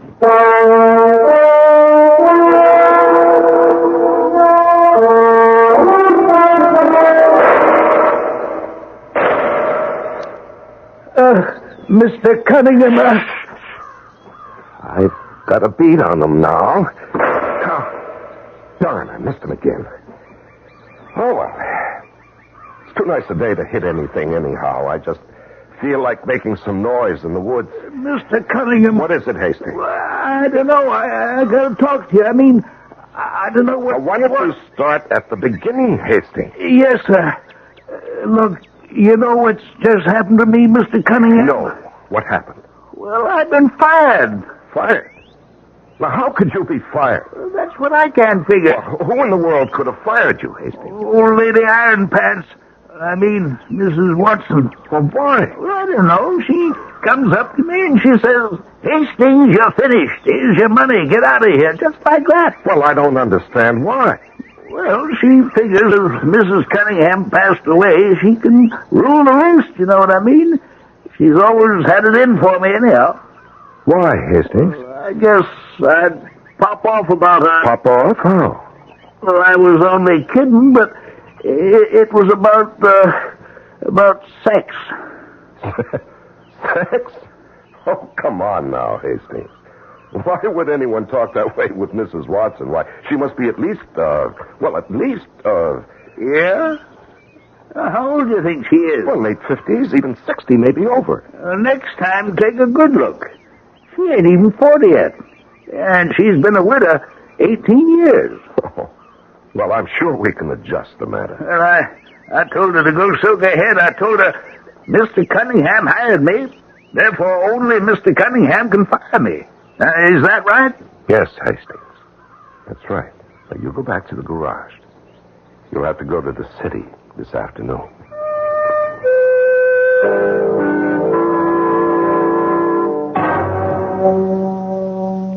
If I'm to perform my duties in a satisfactory manner, I must have the right to hire and fire Mr. Cunningham. Yes, of course, Mrs. Watson. It's just that Hastings has been with us for such a long time. I dismissed him for good cause. He's a thief. A thief? I found out. He's been getting together with some of the service places in town. We've been paying bills for repairs that were never made, for gasoline that we never bought. Oh? Are you sure? I'm positive. The sooner he's off the premises, the better for all concerned. Well, it's just that I would want him to drive into the city this afternoon. Oh, yes. Yes, I'm expecting a call from Mrs. Ralston. Marilyn Ralston, of course. She called while you were out shooting. Oh? Did she say what time she wants to be picked up? If we fire Hastings, I'll drive in myself. Well, that won't be necessary, Mr. Cunningham. What do you mean? She isn't coming out this afternoon. Oh. Something the matter? Or any afternoon, for that matter. Well, why? Did she suddenly change her mind? No. But I told her that you had changed yours.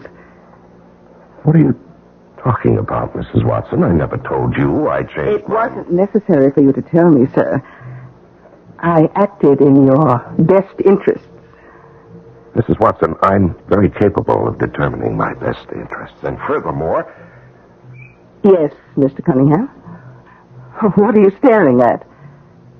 That bracelet. Yes, this bracelet. Well, how dare you, Mrs. Watson? That was my wife's bracelet. I know. Well, what right do you have She to wear... told me I could have it. She whispered it to me. Well, that's a lie. The day she died. It isn't true. The day she died of, what did the good Dr. Pearson say? An infection? Nobody questioned dear Dr. Pearson's diagnosis. How fortunate he signed the death certificate without questioning it himself. You couldn't prove anything. Of course not. I couldn't prove anything, but... Now, if they were to exhume the body and perform certain tests... but they'd never do it. Unless someone suggested it strongly. And, as of right now... I don't plan to suggest it.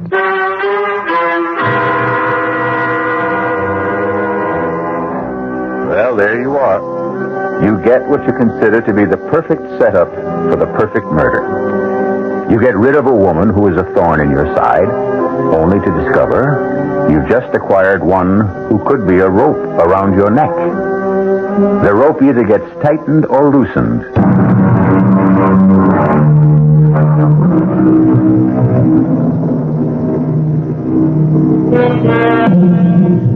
On her deathbed, Julia Cunningham promised her husband Silas she would communicate with him from the other world. However, it now develops that Silas may have more trouble than he can handle in this world.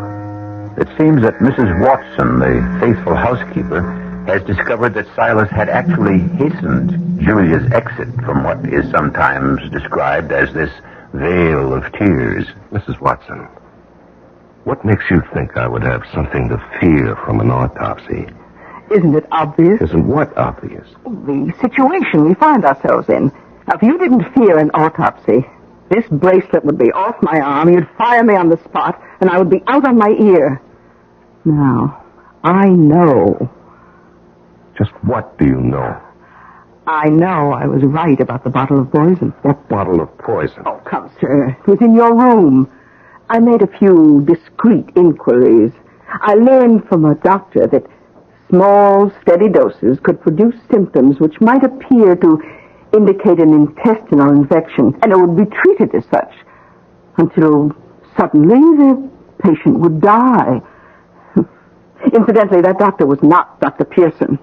And, just how would I be implicated? Well, if I were to voice my suspicions strenuously, and if the coroner should find poison... Oh, I see. Isn't it your duty as a reputable citizen to, report this? Yes, it is. Why haven't you done so?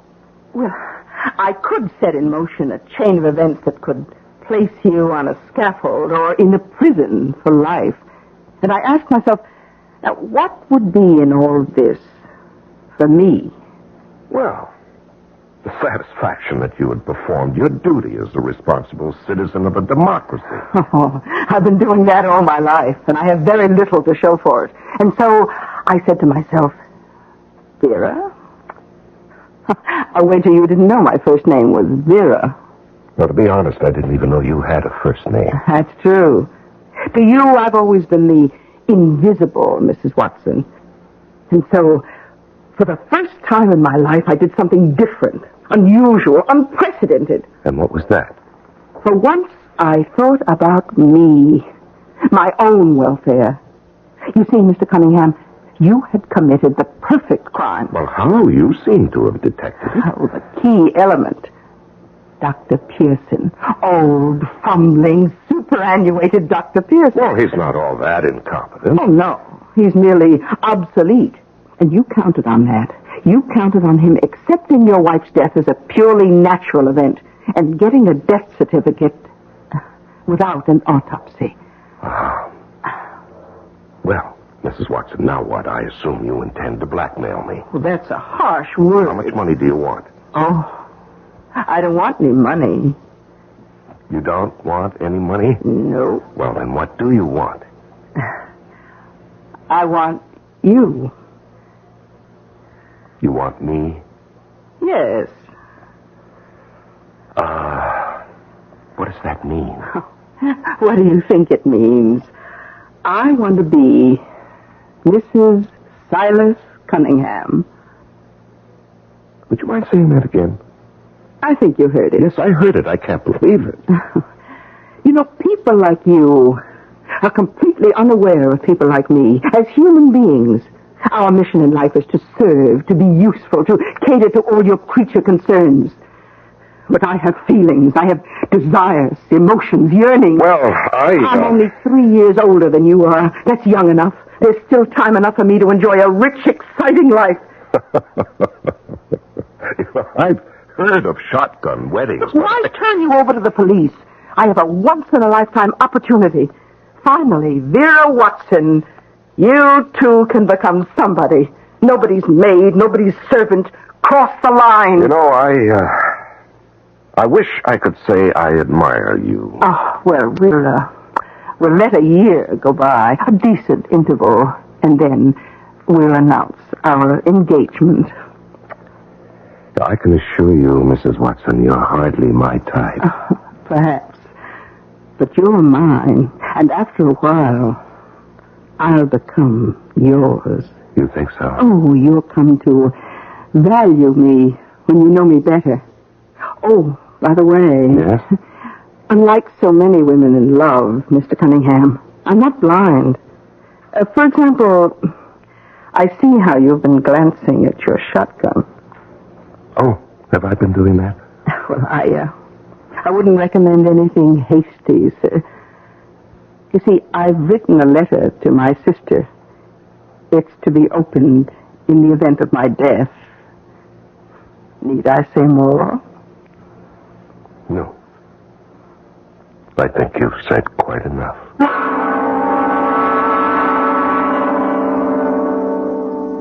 Darling. Silas. What? Oh, must have been dreaming. Silas. Silas. Who is that? Silas. Julia. I said I'd come back to our room. Julia. Silas. Darling. Why did you kill me? Julia, I didn't. My darling. lying. You mustn't lie to me. But, Julia... I've come from such a long way. Don't lie to me. Julia, please. Why did you kill me? Julia, I didn't... Oh, Silas, it was for nothing. Julia, I didn't mean to. I must have been crazy. It was for nothing. Will you be better off with her? Will you kill her, too? Julia, please, will you listen to me? Will you kill her? Julia, I didn't know what I was doing. Silas, you'll have no rest, no peace until you kill her, too. Julia, please. Julia, I didn't mean to kill you, Julia. I didn't mean it, Julia. Shut up, sir. What are you doing in here? What did you slap me for? It's a good thing none of the servants sleep on this side of the house. You were having a nightmare. No, she was here. Julia was here. I saw her. I heard her. Snap out of it. You don't understand. Can't you understand? You were screaming that you murdered her. All we need is for someone to hear that. But it was so real. Oh, look, you've got to get hold of yourself.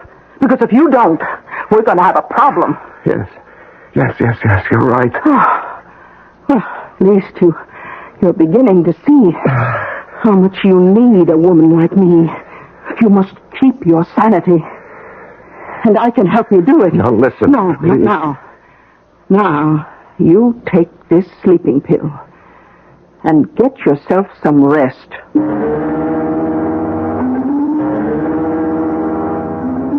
Doctor, I'm fine. I'm just fine. But you don't go anywhere. You don't do anything. Well, I don't care to. Silas, you've lost your color. You look thinner. You've got to develop an interest in life once again. I'll be all right.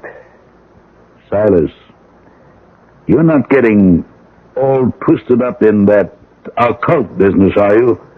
You're not getting visits, I hope. Doctor, I loved my wife very much. And I still haven't recovered from the shock of having lost her.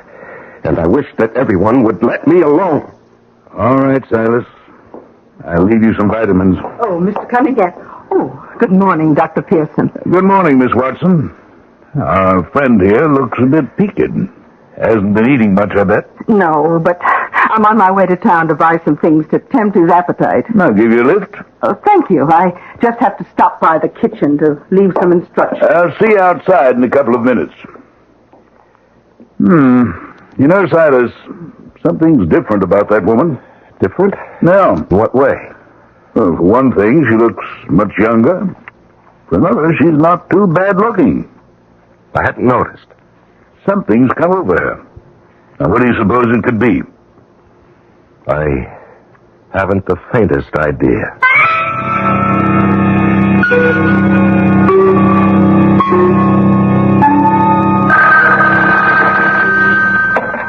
Hello? Hello? Is Mrs. Watson there, please? No, I'm sorry. She's out. Oh. Well, will she be back soon? Well, it's hard to say. She's downtown shopping. Oh, could you take a message for her? Yes? I'm her sister. Her sister Emma. It's about the letter. The letter? A couple of weeks ago, she gave me a letter. And she said I was to open it only in case she'll know which letter I mean. Yes. Well, tell her the letter's gone. Oh? I put it in a wooden box with some of my things, and we had a fire in the house, and everything's been destroyed. Oh, I see. So, I don't have the letter anymore. And if it was very important, she'd better send me another one. Would you tell her that? Yes, certainly. Thank you. Don't mention that.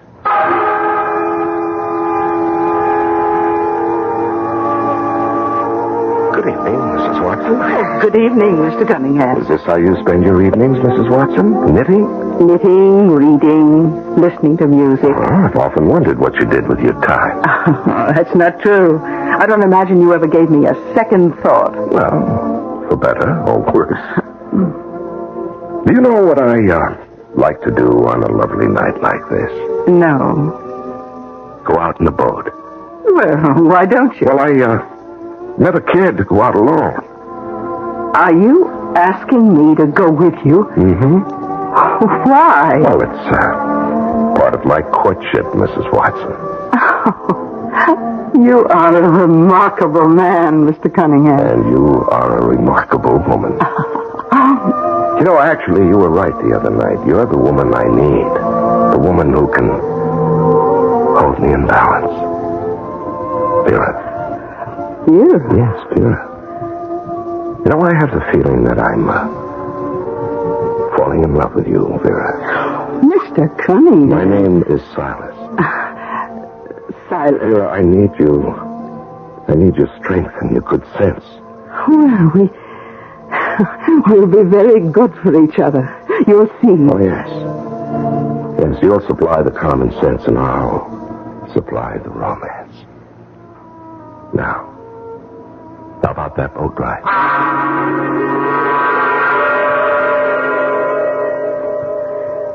Oh, I'm very happy. Oh, Silas, life is so unpredictable, isn't it? Yes, that's the one thing you can say for sure. A month ago, who would believe it? You and I would be drifting along out here, close together. You know, it's getting a bit late. Oh, do we have to go back in now? We better. If the breeze is freshening, we may be in for a gale. You wouldn't want to be blown out to sea, would you? Oh, no. Well, we must do this more often. Silas? Yes. Tell me, where are we headed? I mean, we're not going toward shore. That's right.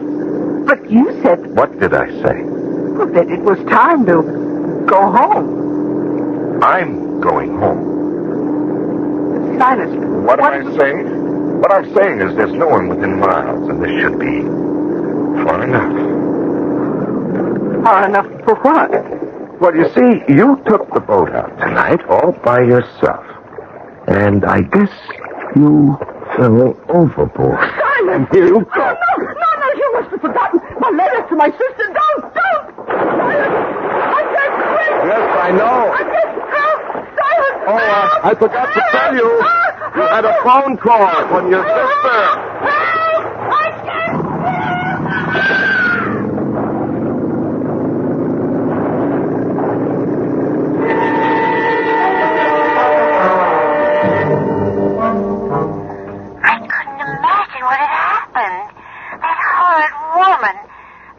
Watson answered the phone and said you told her... Darling, please.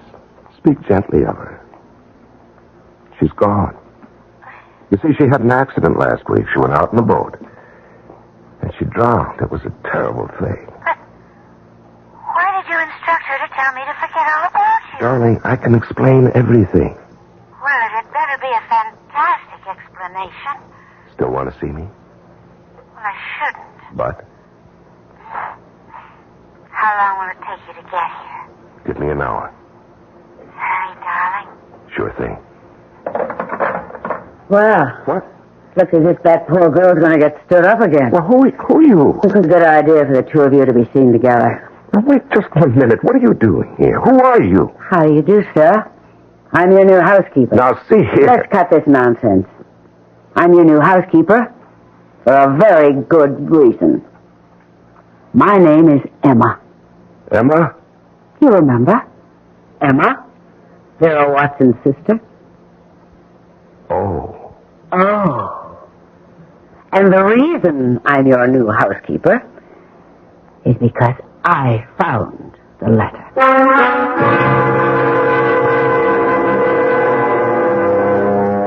First, Julia cramped his style. Goodbye, Julia. Then Vera Watson had him cornered. Goodbye, Vera. Now, here comes Emma. It never rains, it pours. What are we going to do about Emma?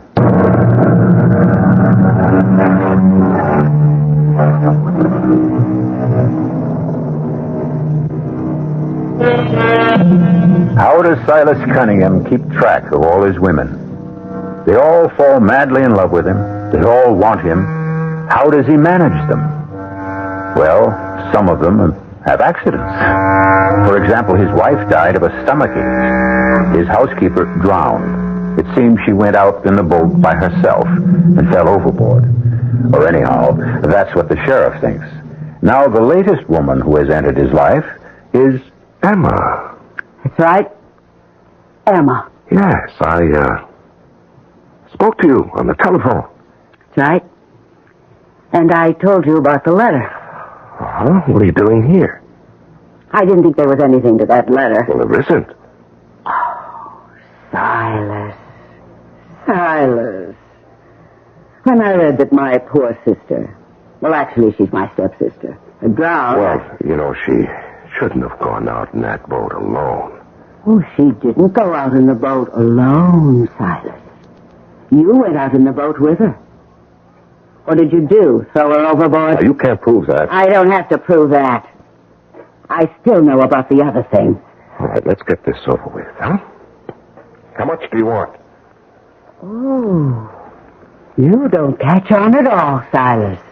What do you mean? I think you're kind of cute. Oh. Good. You know, you're obviously an intelligent woman. Why don't we make a settlement? What did you have in mind? Well, Before you tell me, let me tell you what I had in mind. I can marry you, then sue you for divorce and strip you clean. you know, you drive a hard bargain. You'd have been better off with Vera. I'd have been better off with Julia.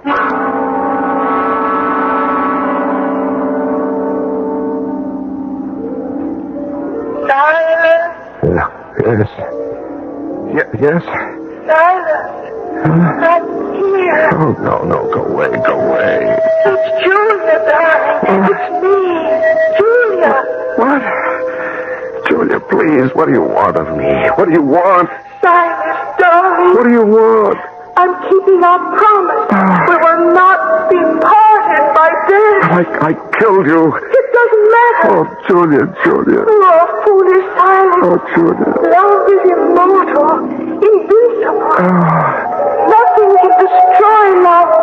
Love lives forever. Oh, Julia, I was so stupid. I don't know what happened to me. It just keeps getting worse and worse for me. I know. You had to kill poor Mrs. Watson. Yes, and now I'll have to kill this horrible woman, this Emma. Yes, you must kill her before she destroys you. But how can I kill her, Julia? How? Darling, it's so simple. Think. How? Think. Tell me, Julia. Please tell me. The poison. The poison? Hide the bottle in her room and take a little bit yourself every day, just as you did with me. But, Julia, you died. But you'll stop in time. Call the doctor. Complain. Tell him you think you're being poisoned. They'll discover the bottle in her room. Oh, Julia, please don't think she was trying to poison me. Yes, darling. You see how simple it is? Well, why would she want to poison me? Why did Mrs. Watson want to poison me? Mrs. Watson? Of course. It was Mrs. Watson. Don't you see? Emma was finishing the job her sister started. I'm dead. Now they find poison in your system. The bottle in her room. Oh, Julia, please. My darling, Julia, please. My beloved, Julia. What's going on in here? Julia. Hey, snap out of it. You're having a bad dream. No, that was not a dream. Okay, have it your way. Now, don't you humor me. I saw her. She was right here. Oh, sure. She's keeping her promise. Her promise? Yes, she said she'd come back, and she told me how I could... She told me. It's wonderful. Oh, this is terrific. Keep it up. Keep what up? Oh, what you're doing now? Huh? And after we get married, I can have you put away in the nut house. No. She was right here. You can laugh all you like, but she was here. Oh, sure she was. And she was wearing a white dress with blue shoes and a green hat, and there were little men 7 inches tall with heads like pancakes. Shut up! What? And get out of here. Don't you dare insult the memory of my wife. You better be careful how you talk to me, Silas. Why? You know what I can do. Yes, but that's all you can do. Oh! I can put you on a scaffold. You do that, and you won't get 1 single cent. You're bluffing. Am I? Call it. Silas, honey, We're stuck with each other. Why not make the best of it?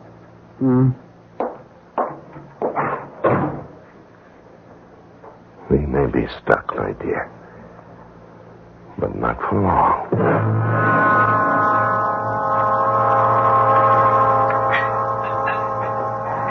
Good morning, Cyrus. Good morning. I hope you feel better today. I don't. Breakfast? No, just coffee. You haven't hardly eaten a thing for the last 3 days. You got me worried. Worried? Hey, you're my meal ticket. I don't want anything to go wrong with you. Besides, as I said the first day I met you, you're cute. I don't think I'll have any more coffee either. What's the matter? Nothing. But it has to be something. Oh, well, I have these pains. What kind of pain? I don't know. Just pains. Where? Everywhere. Do you want me to call the doctor? No, not yet.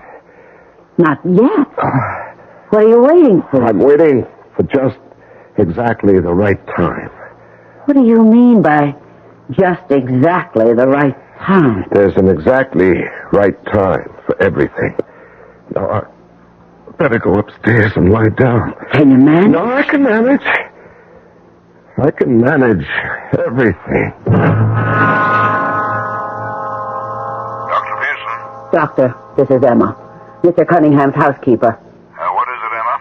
Dr. Pearson, Mr. Cunningham's been sick the past 4 or 5 days. Sick? What do you mean? Well, he can't eat. He has pains. Looks kind of feverish to me. Why didn't he call me? I said to him, call the doctor. But he said he wanted to wait. Wait for what? Well, he said he wanted to wait for just exactly the right time. I'll be right there.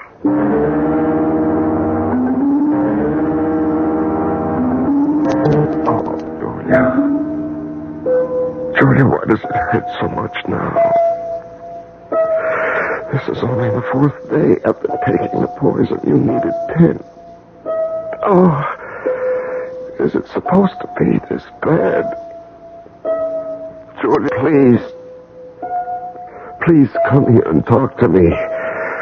I'm going to call Dr. Pearson now. I better not wait any longer.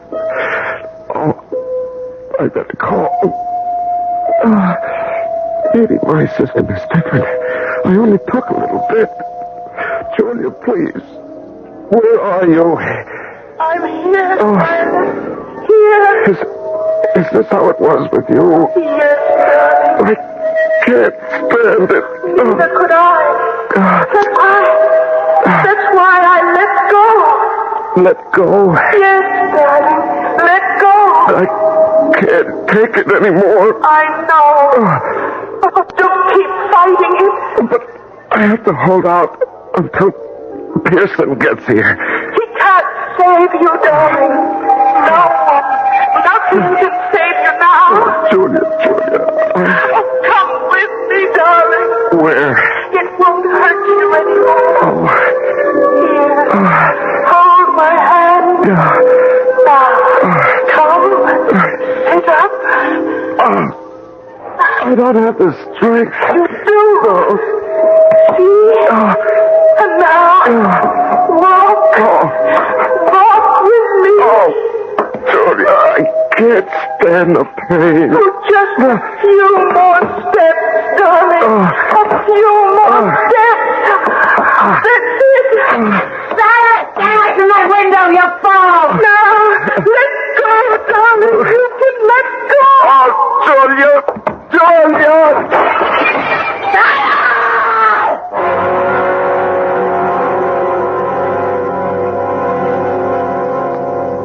Well, Emma, it's obvious. What killed him was a skull fracture. He fell out of the window and hit his head on a rock. Poor Silas. What was he doing near the window, Emma? I don't know. Well, did he say anything? He just called Julia. Julia. Yes. Well, he simply never got over her death. I suppose he couldn't accept it. Julia. It was as if he could see her. Yeah, maybe it's for the best. There was really no living for him without her. You know that. Yes, Doctor. Never knew him even to look at another woman. Is that right, Doctor? A very unusual man. That's true, Doctor. He's the kind of exceptional person you meet so rarely in this world. All of us will be the poorer for his loss.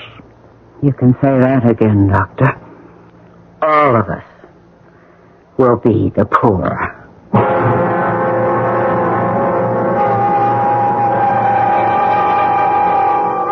Well, you know what they say. De mortuis nil nisi bonum, which means only speak nice things about the dead. And after all, Silas Cunningham paid the price. Ironic, isn't it? So many men envied him his fantastic good looks and his successful way with women. It shows you can have too much of a good thing, but you cannot have too much of Mystery Theater. Our cast included Larry Haynes, Evie Justice, and Guy Sorrell. The entire production was under the direction of Hyman Brown. This is E.G. Marshall inviting you to return to our Mystery Theater for another adventure in the macabre. Until next time, pleasant dreams.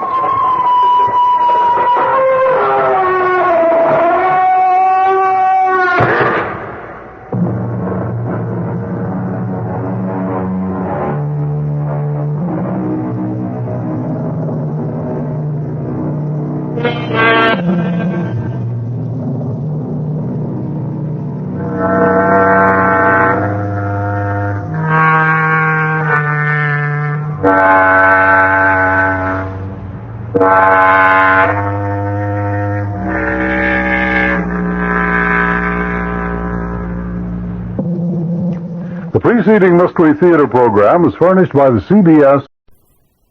The CBS Radio Mystery Theater presents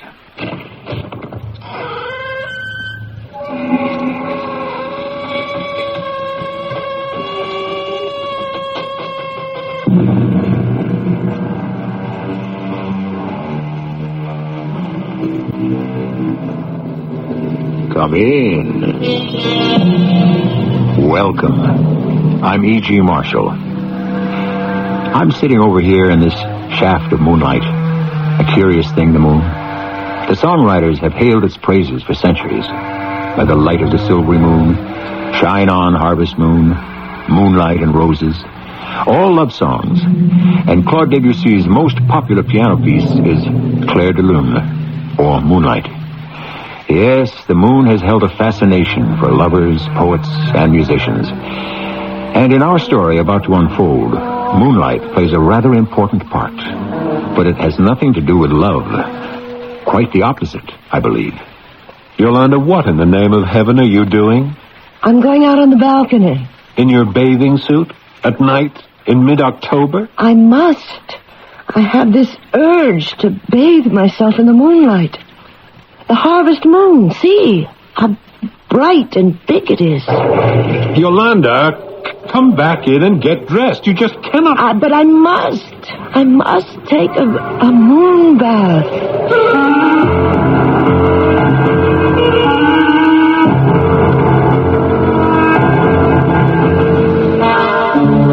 Our mystery drama, Garden of the Moon, was written especially for Mystery Theater by Bob Juran and stars Kim Hunter. I shall return shortly with Act One.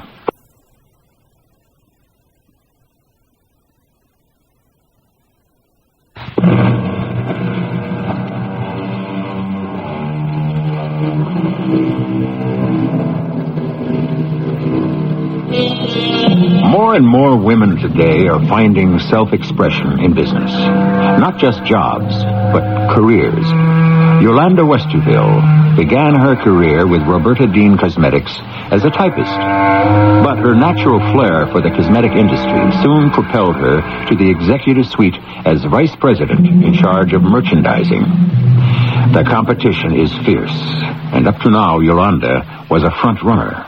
But lately, it seems, that tension is catching up with her. I don't care if you have to charter a plane. That display has to be in St. Louis Monday. We went over this 4 times, Charlie, and now you're telling me... I will not listen. You're all against me, that's what it is. Well, let me tell you, Charlie, you're not getting this office. Oh, no. I know all about you and your filthy little schemes. Roxy! Roxy, get in here with your pad. Mrs. Westerville, you've got to calm down. Don't tell me what to do. Here, take this. What is it? Take it. Oh, all right. It's only a simple sedative. What's the matter with me, Roxy? I just made a fool of myself on the phone with Charlie Benson. I heard. It's been happening more frequently lately. Oh, why don't you take a few weeks off, huh? No, not with the campaign on Sunset Reverie ready to break. Well, then take vitamins. Roxy, sometimes Mrs. Westerville, you know you're under a lot of stress. Diet, exercise, vitamins build you up. You know, you cope better. Is that how you put up with me? I enjoy working for you, Mrs. Westerville. But I'll be honest. Lately, you've become a bit of a shrew. Oh, I know. I've been spouting off at home, too. Bill's unhappy. Oh, I think you're just run down.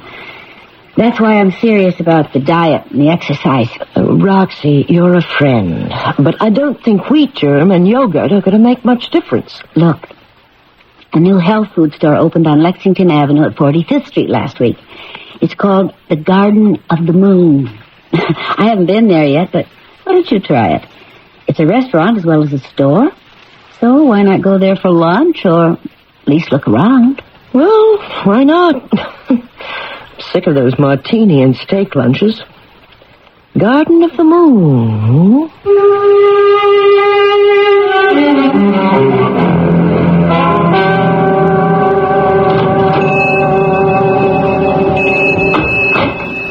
Good morning, madame.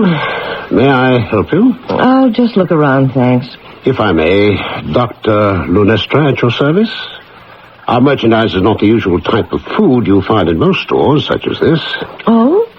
Well, I'm a novice, really. I'm not into the health food thing, so everything's new to me. Ah, then you must let me guide you. We're quite new, you know, and we haven't caught on yet. I have no other customers, so let me explain. All right, go ahead. The name of my shop, I did not choose from mere whim. It is basic to my merchandise, such as this jar of body lotion. Essence of lunar light. Precisely. And this display of produce, carrots, beets, cabbage, potatoes, they are not ordinary vegetables, although they appear no different than any other. Oh, I've read of organic gardening. Madam, these are not organically grown foods. They are superior to those. Oh? These are grown in moonlight, and only in moonlight. Moonlight? You're serious? Oh, yes, of course. You see, it is a theory of mine that moonlight has enormous benefits. It usually gives me the creeps. It's so cold and icy. Ah, no, madame. It is magnificent. What we call moonlight is, of course, the reflected light of the sun. And when the sun strikes the surface of the moon, it picks up powerful forces, magnetic and atomic. Moonlight is imbued with incredible properties. Well, I hadn't thought of it that way. So, all of this produce is exposed only to moonlight. Therefore, it has nutritional benefits beyond imagining. Oh, really? I'm not sure I see, Madame doubts. I know.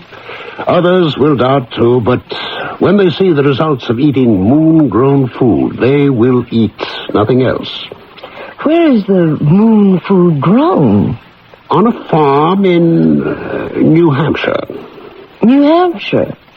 High on a mountain top to get the best exposure to the moon. Well, thank you. Look, I really must go. Please, take this free sample of lotion, and you will be back, madame. You will see. He's crazy. Growing food in moonlight on top of a mountain in New Hampshire? That's a new one, all right. Who's going to fall for that? It's just a bunch of vegetables from some Jersey farm. I got out of there as fast as I could. I'll get it. Mrs. Westerville's office? Hi, Roxy. Is she there? Yes, sir. It's Mr. Westerville. Hello, Bill. Hi, darling. How goes the day? Don't ask. Look, can we get out of bridge tonight? I've got a crash brief to get ready for court tomorrow. Oh, call the Maxwells now. I couldn't face it tonight myself. Oh, great. Meet me at Alfredo's for dinner, and then we'll go straight home, huh? Okay, I'll see you there. I think I'll take a look at this Garden of the Moon. It sounds so weird. Don't waste your time. Whoever it is that runs the place is a charlatan. But I think I'll take your advice about diet, Roxy. I'm meeting Bill for dinner tonight, and I think I'll stick to cottage cheese and tomatoes.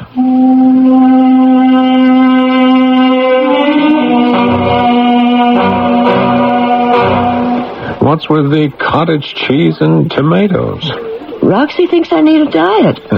She says it'll help my nerves. Yeah, well, they could stand some help. I know, Bill. I've been a bear lately. It's been the strain of the Sunset Reverie introduction. Yeah. Still, a diet wouldn't do you any harm. I'll get Roxy to work out a schedule for me. She's a health nut, you know. Oh, and speaking of that, I went into the strangest shop today. Oh, yeah? A new health food store called Garden of the Moon. You in a health food store? Oh, Roxy suggested it. Bill, I think there are grounds for prosecution or something there. Oh, why? Well, the man who runs it, a Dr. Lunestra, claims all his produce is grown in moonlight. It's supposed to have magical powers. Well, that's a new angle. Dr. Lunestra, he's appropriately named. Aren't there grounds for some legal action? I mean, it's misrepresentation or something. No, not unless someone files a complaint. Well, who knows? Maybe he does grow it in moonlight, and there are plenty of suckers who'll believe it. Well, it doesn't seem right, though. Well, he's probably not hurting anyone. If someone does react badly from the stuff and lodges a complaint, well, then that's a different story. I guess you're right.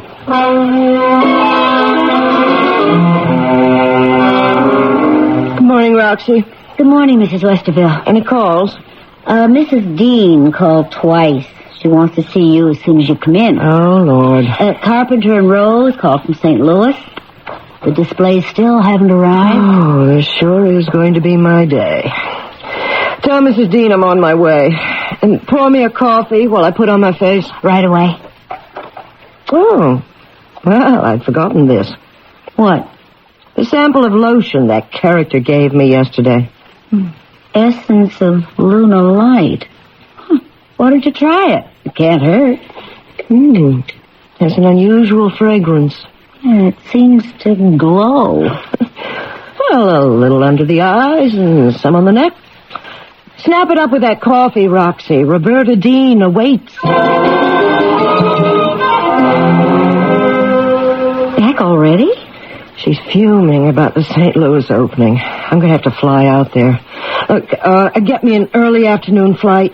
And call my husband and tell him to meet me for lunch at Alfredo's. Hold all calls except for Her Highness. I'll be back Thursday if I'm lucky.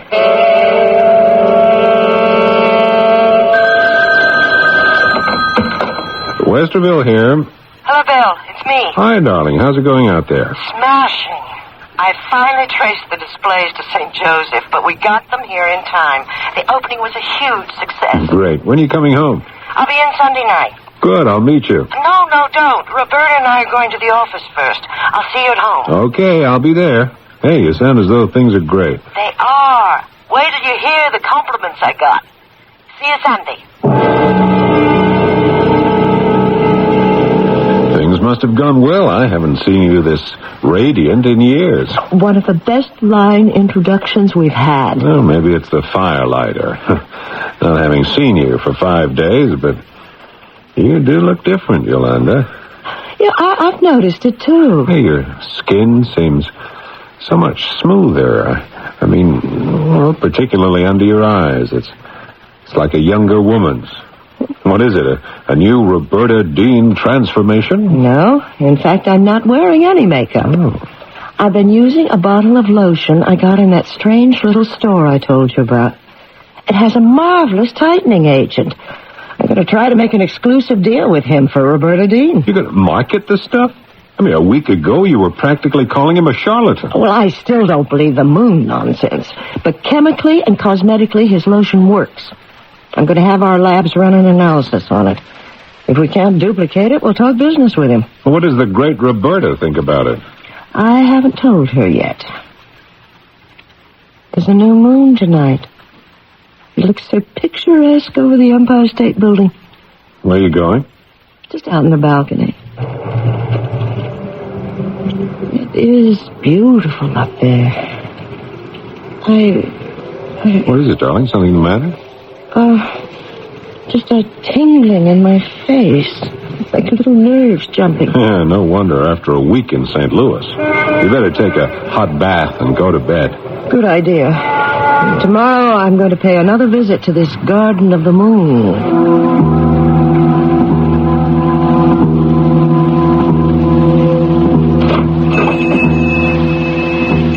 Good morning, madame. I thought you'd be back. Well, business certainly has picked up. Oh, yes. In only one short week, I am becoming known. I can hardly provide enough produce to meet the demand. Well, I think I'll try some of your vegetables. Certainly. Did madame use the lotion I gave her? No, not yet. But I've been thinking about your moon-grown food, and, well, all these other people seem to enjoy them. Here, let me give you a small assortment to try, and be sure to steam them. Don't boil. Takes away all the flavor. Yes, of course. 2 carrots, 1 parsnip, a potato, and 4 onions. I think you'll find them quite different from the vegetables you've been accustomed to. And remember, we serve lunch and dinner, too. Perhaps you'd like to have luncheon with us sometime? Perhaps. Speaking of the lotion, what's in it? Moonlight, madame? I mean the ingredients. Oh, nothing but a little oil of roses, water, and gelatin. And moonlight. But water and gelatin can't... I mean... Well, that's very interesting. I'll really have to try it. Here are the vegetables, madame. I guarantee you'll notice a decided difference in how you feel after eating the produce from the Garden of the Moon. How much do I owe you? For $2. That's fair enough, I guess. And be sure to steam them. Here you are. Thank you, madame. Enjoy them in good health.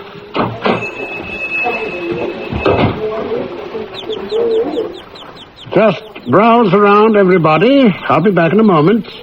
If you want help in selecting, I'll be happy to oblige. Back in a moment.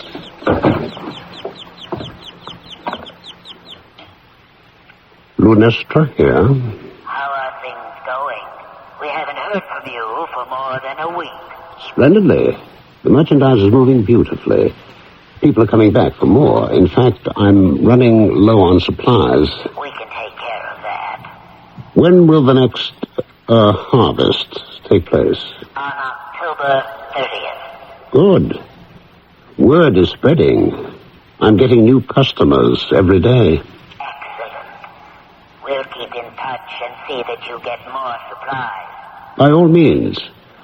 I don't want to have to turn anyone away just when we're beginning to get a name.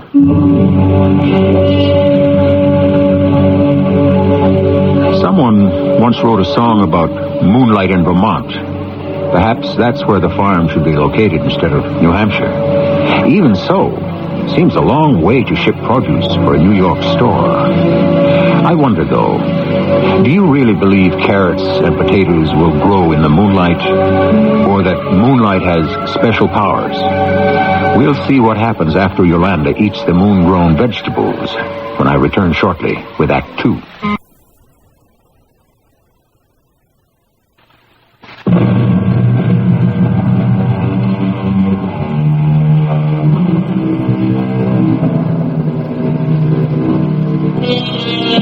Moonlight can be different things to different people. Some find it soft and romantic. Others think it cold and eerie, like Yolanda Westerville. But I doubt that moonlight can add nutrition to vegetables. They need sun to flourish. It is curious, though, that the lotion Yolanda used did seem to make a difference in her appearance. Both she and her husband noticed it. And what did Mr. Lunestra say was in it? Oil of roses, water gelatin, and moonlight? You're actually going to eat those carrots? Well, look at them. They're absolutely no different than any other carrots I've seen. And they taste superb. And they were grown in moonlight. Well, I still don't believe that nonsense. They're probably organically grown and cost twice as much as the supermarket variety. It's the lotion I'm interested in. Yeah, well, you do look different, I'll admit that. Softer. I sent the rest of the bottle to the labs today. Positive we can duplicate the formula. You feel like a movie tonight? For once, I don't have homework to do. Let's. I haven't been to a good... What's the matter? Just... I don't know. A sudden kind of warm rush through my whole body. Oh, sounds like the start of a cold. Maybe we'd better just stay home. I guess so. Better just get to bed early. Yeah, your resistance ran down during that St. Louis campaign. Why don't you get into bed? I'll fix us both a hot lemonade with a spike in it, huh? Oh, there it is again. Oh, dear, I'd better start nursing myself. I can't afford a bout with the flu this week. When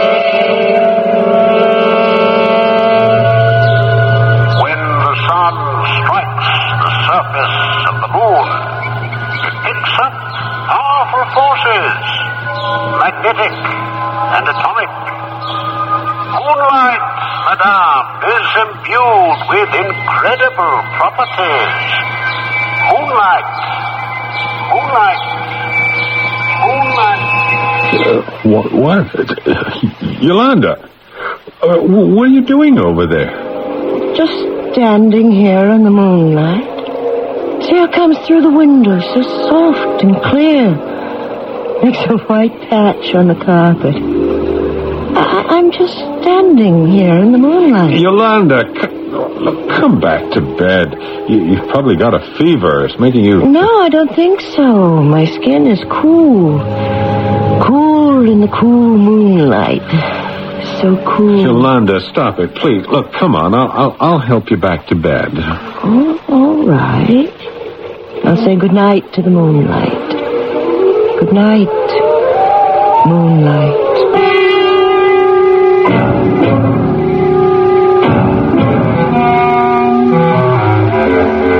Good morning, darling.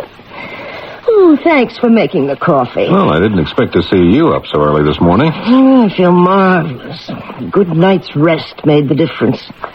I chased that flu bug right away. Huh, good night's rest, indeed. You were out of bed, standing in the moonlight. You were talking to it. I was what? You were standing by the window, talking in your sleep. But that's...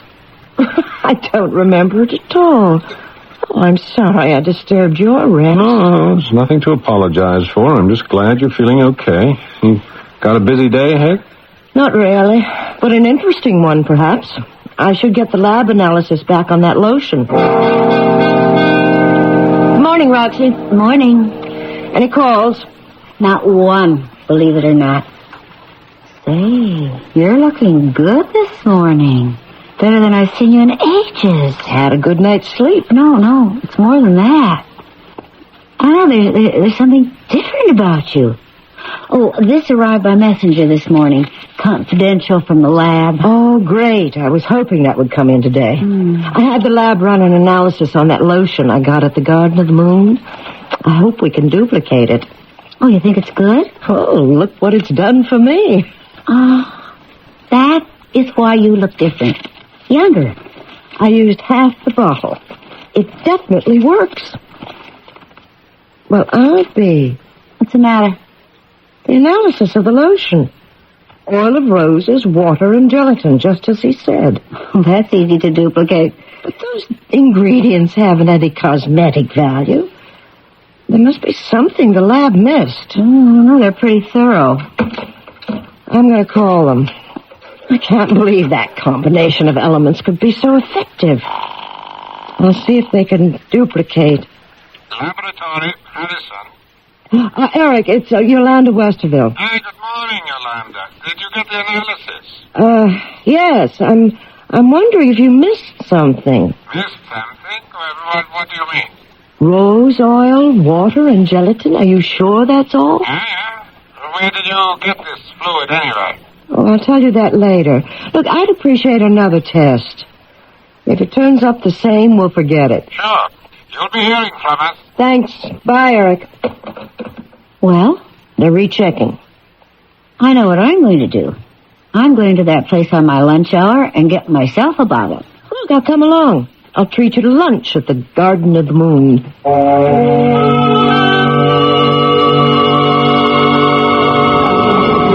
The place is jammed. It's certainly catching on. We'll have to wait for a table. That's the proprietor over there. Odd-looking guy, isn't he? Oh, he's coming over. Welcome, ladies. You're here for lunch. Yes. I have two in the back. Follow me. Oh, look at those fresh strawberries on that woman's plate. They're as big as golf balls. Incredible. Thank you. And how did Madame enjoy the vegetables? Excellent, really. I only tried the carrots. Oh, then you ladies are in for another treat. The luncheon menu. Oh, let's see. I think I'll have the tomato surprise. An excellent choice, Madame. So will I. 2 tomato surprises. My assistants will take your beverage order. This place is really packed. You know, I've been thinking. You admit the lotion did wonders for you. Maybe the food does have some kind of special something. It's possible. I still think the moonlight thing is just a promotion gimmick. 2 tomato surprises for the ladies. Ooh, will you look at that? What are they stuffed with? The chef's secret, Madame. But you might happen to find a rose petal or 2. Exotic. Bon appetit, ladies.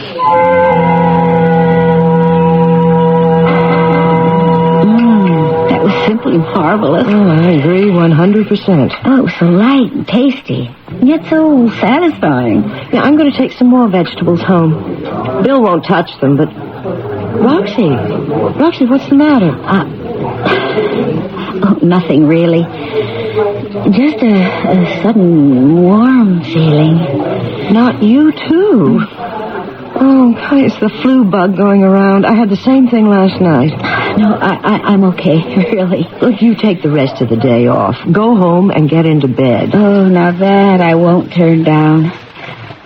I do feel a little dizzy. Let's pay the check and go. I want to get a bottle of that lotion. Oh, do that. And give me a few drops for the lab. I'd like another test from a different bottle. Did you enjoy the luncheon? Excellent, yes. I'd like a bottle of Essence of Lunar Light. Yes, of course. Shall I add it to the check? No, I'll just... Oh, yes, put it on the check. It all goes on the expense account, Roxy. Thanks. I guess I better get on home, Mrs. Westerville. I feel kind of funny.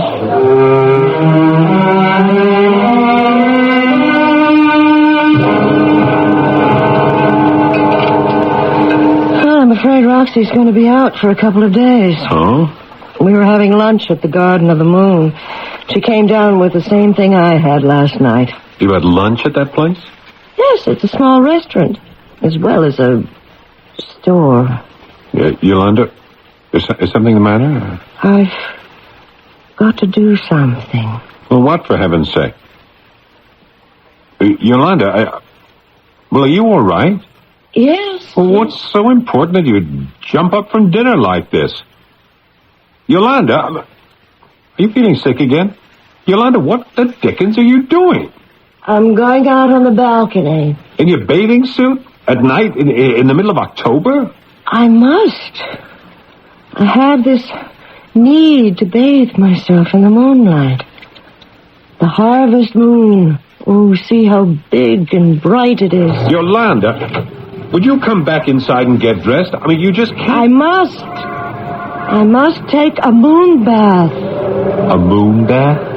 Bathe in the light of the moon. Yolanda, you're not being rational. Is it so wrong to enjoy the moon? Something's happening to you. I mean, last night, now this. I'm beginning to appreciate the moon. I insist that... No! Don't touch me. I feel wonderful. So cool. Ooh, so cool. I can feel the moonlight seeping into my skin. Through my body. It's incredible. Mr. Lunester is right. Moonlight is magical. The force is flowing through my veins, vitalizing, purifying, cleansing me, every cell, every atom of me, washed by the moonlight. Yolanda, come inside. Yes, it's too chilly out there. But the moonlight felt so good. Do you know what you just did? I took a moon bath.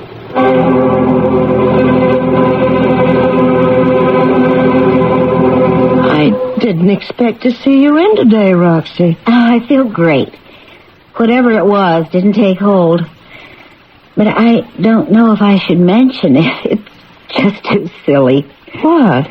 Well, during the night, I woke up and I just had to get up and stand in the moonlight. You too? I went on the balcony for a moon bath. Oh, Bill thought I was crazy. But I had the most fantastic sensations. Like a force through your body. Exactly. Well, I went back to bed. And this morning, I felt better than I have in years. And me a health food nut to begin with. Look, let's have lunch there again. There's something about that food and moonlight that's out of this world.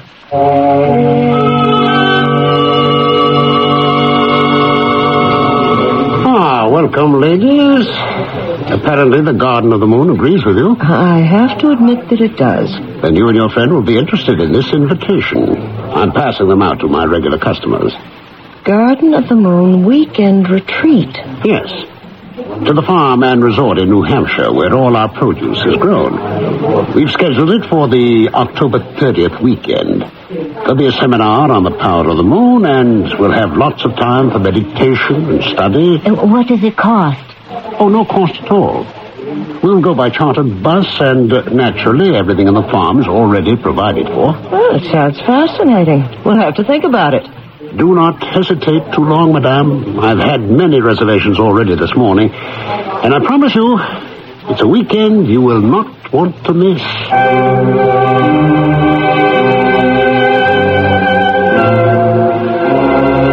It sounds inviting, doesn't it? A weekend in New Hampshire would be a welcome relief from the New York City pace, no matter what the circumstances. But this trip sounds especially exciting, since Yolanda will visit the source of this unusual food. I hope she and Roxy decide to go, don't you? I'd hate to miss out on a trip like that. If they can get away, we'll go with them when I return shortly with Act 3.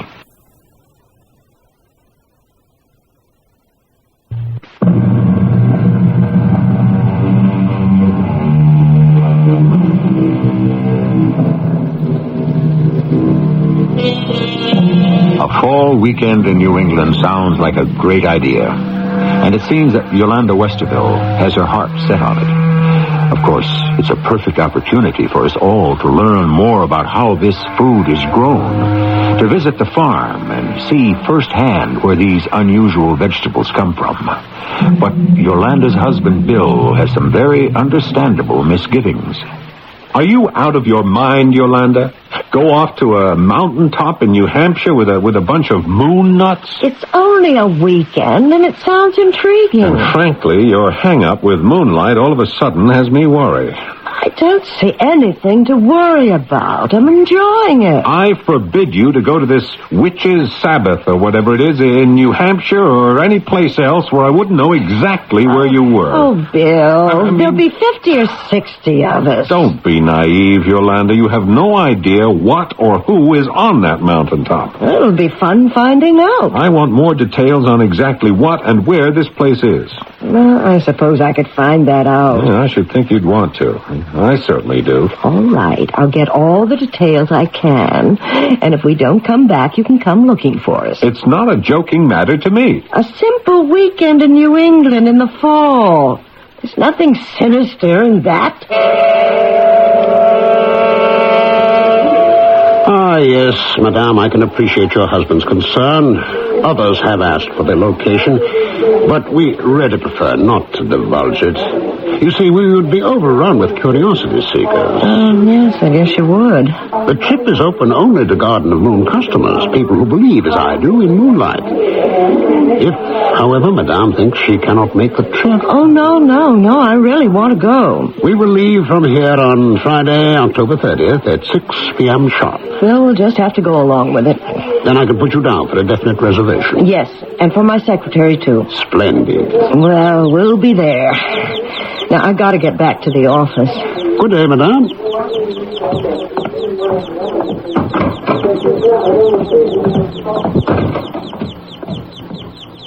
Runestra here. We're ready for October 30th, are you? Almost, yes. I have 4 more open reservations, but I know I'll have them filled. Good. The harvest is splendid this month. We're looking forward to your arrival.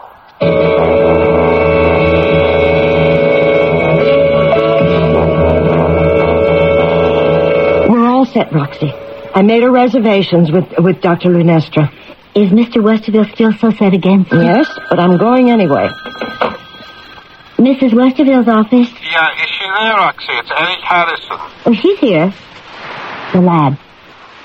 Hi, Eric. What's the story? Yeah, that second sample tests out just like the first. There's no difference.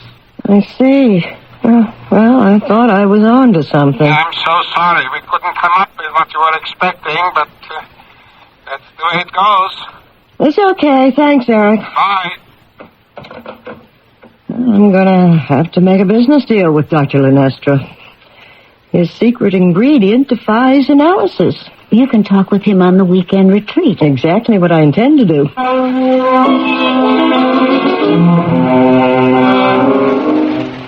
Still set on going to New Hampshire, eh? We leave day after tomorrow. Great. I'll come down and see you off. Well, you've had a change of heart. I don't think there's anything to worry about. I was concerned about that stuff you were eating.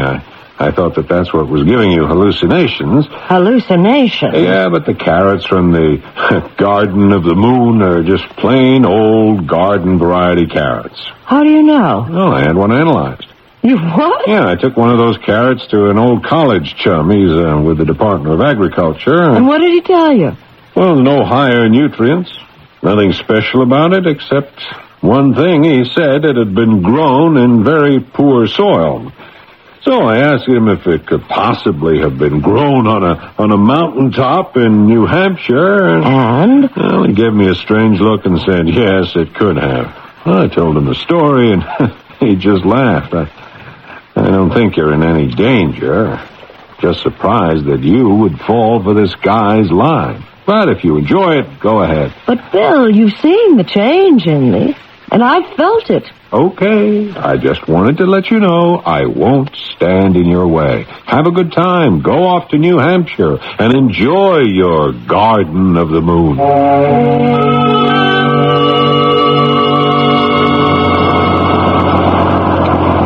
This is the first time I've been out of town for a weekend in years. Too bad it wasn't earlier in the month. The foliage up here would have been glorious. Ladies and gentlemen, may I have your attention? We are turning into the driveway now. We have arrived at our humble resort. Fortunately, we have a bright moon tonight. Your first glimpse of our Garden of the Moon will be just as it should be, in full moonlight. All your luggage will be taken care of, and after you've settled, we'll gather for an evening snack. Off the bus, everybody, please. It's freezing. But where are the buildings? All I see is a mountain. Entirely underground. My assistants will soon be opening the gardens to the moonlight. They are up on the summit. We'll visit them later. This is fascinating. Ladies and gentlemen, you will kindly follow me. Don't be alarmed. Once inside the mountain, you'll find our accommodations quite comfortable. Everything underground. How unusual. Yes, it is necessary for privacy and convenience. During our retreat, we will never see the light of day, you might say. Welcome, everyone, to the Garden of the Moon. How beautiful. It's so modern. This is the lobby, of course. Sleeping quarters are on 2 upper floors. Dining and recreation are below. We will visit them all. Everything's so gleaming. Cleanliness is another secret of our success. Ladies and gentlemen, my assistants will show you to your individual quarters. After you've refreshed, we will assemble here. Well, you said the place was modest. I'd call it elegant. Small, but elegant. We think of it as compact. Come, let me show you to your quarters. If you'll just step inside the elevator. A moving broom closet, I'd call it. But compact, eh? You see, our layout here is all up and down. In fact, from top to bottom, our establishment is 700 feet. Really? But for practical purposes, somewhat narrow. The hallway is circular, you see, with the rooms surrounding it. Here we are. These are your quarters. Again, compact. Make yourself comfortable and join us in the lobby in 1 hour. Just take the elevator. Okay. See you later. Look, our suitcases are here already. What's the matter, Roxy? I'm nervous. Why? This place is so closed in. You're not claustrophobic, are you? No, not that. But it's so strange. I feel like I'm in a submarine. Oh, it's part of the novelty, I suppose. Why don't you take a hot shower? There doesn't seem to be a tub, but the shower will relax you. Then we'll join the others. Yeah, maybe I will. And cheer up. We're here to enjoy ourselves.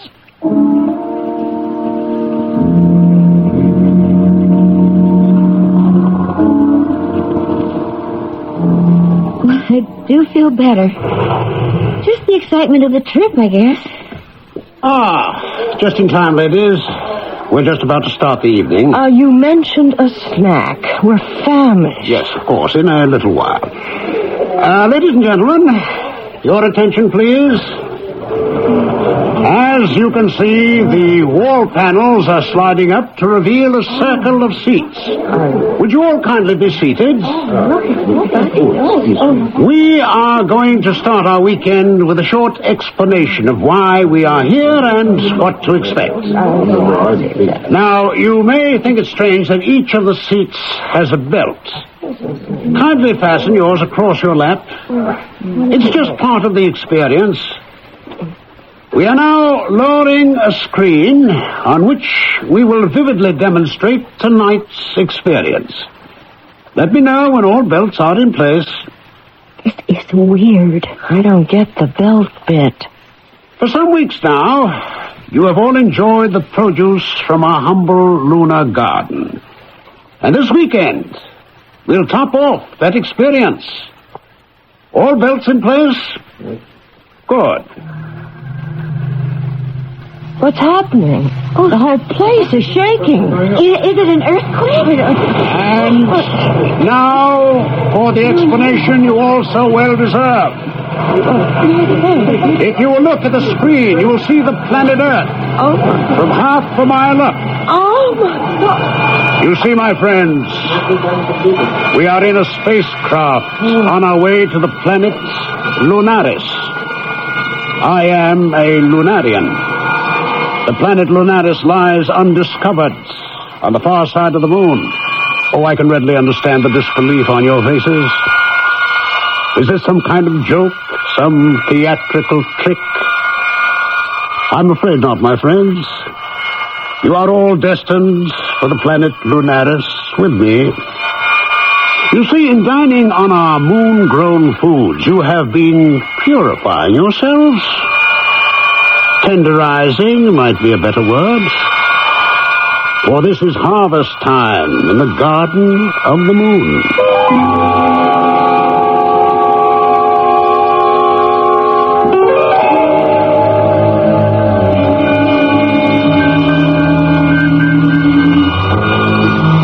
Lunestra here, calling Lunaris. Come in, Lunestra. We are on our way. A fine harvest aboard. Landing preparations are completed and waiting. I suppose I'll be going out again shortly. I am afraid so. The director wants to lay in something oriental. You'll bury the ship in Mount Fuji and open the shop in downtown Tokyo.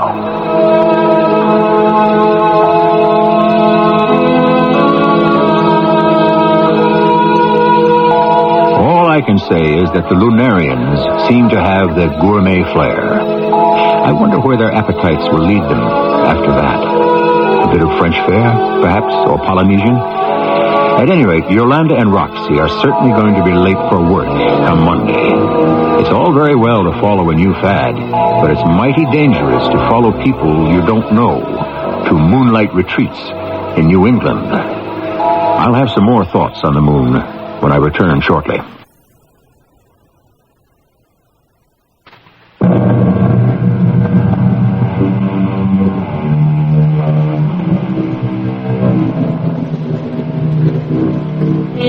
Well, here I am, still sitting in this shaft of moonlight. If you don't mind, I think I'll move over next to you. I felt a sudden chill. The next time I look at the moon, I'm going to wonder about that undiscovered planet that lies behind it, and whose people cultivate gardens here on Earth. I wonder if the Lunarians could have something to do with all those unexplained disappearances we hear about every year. Our cast included Kim Hunter, Paul Hecht, E.V. Juster, and Ralph Bell.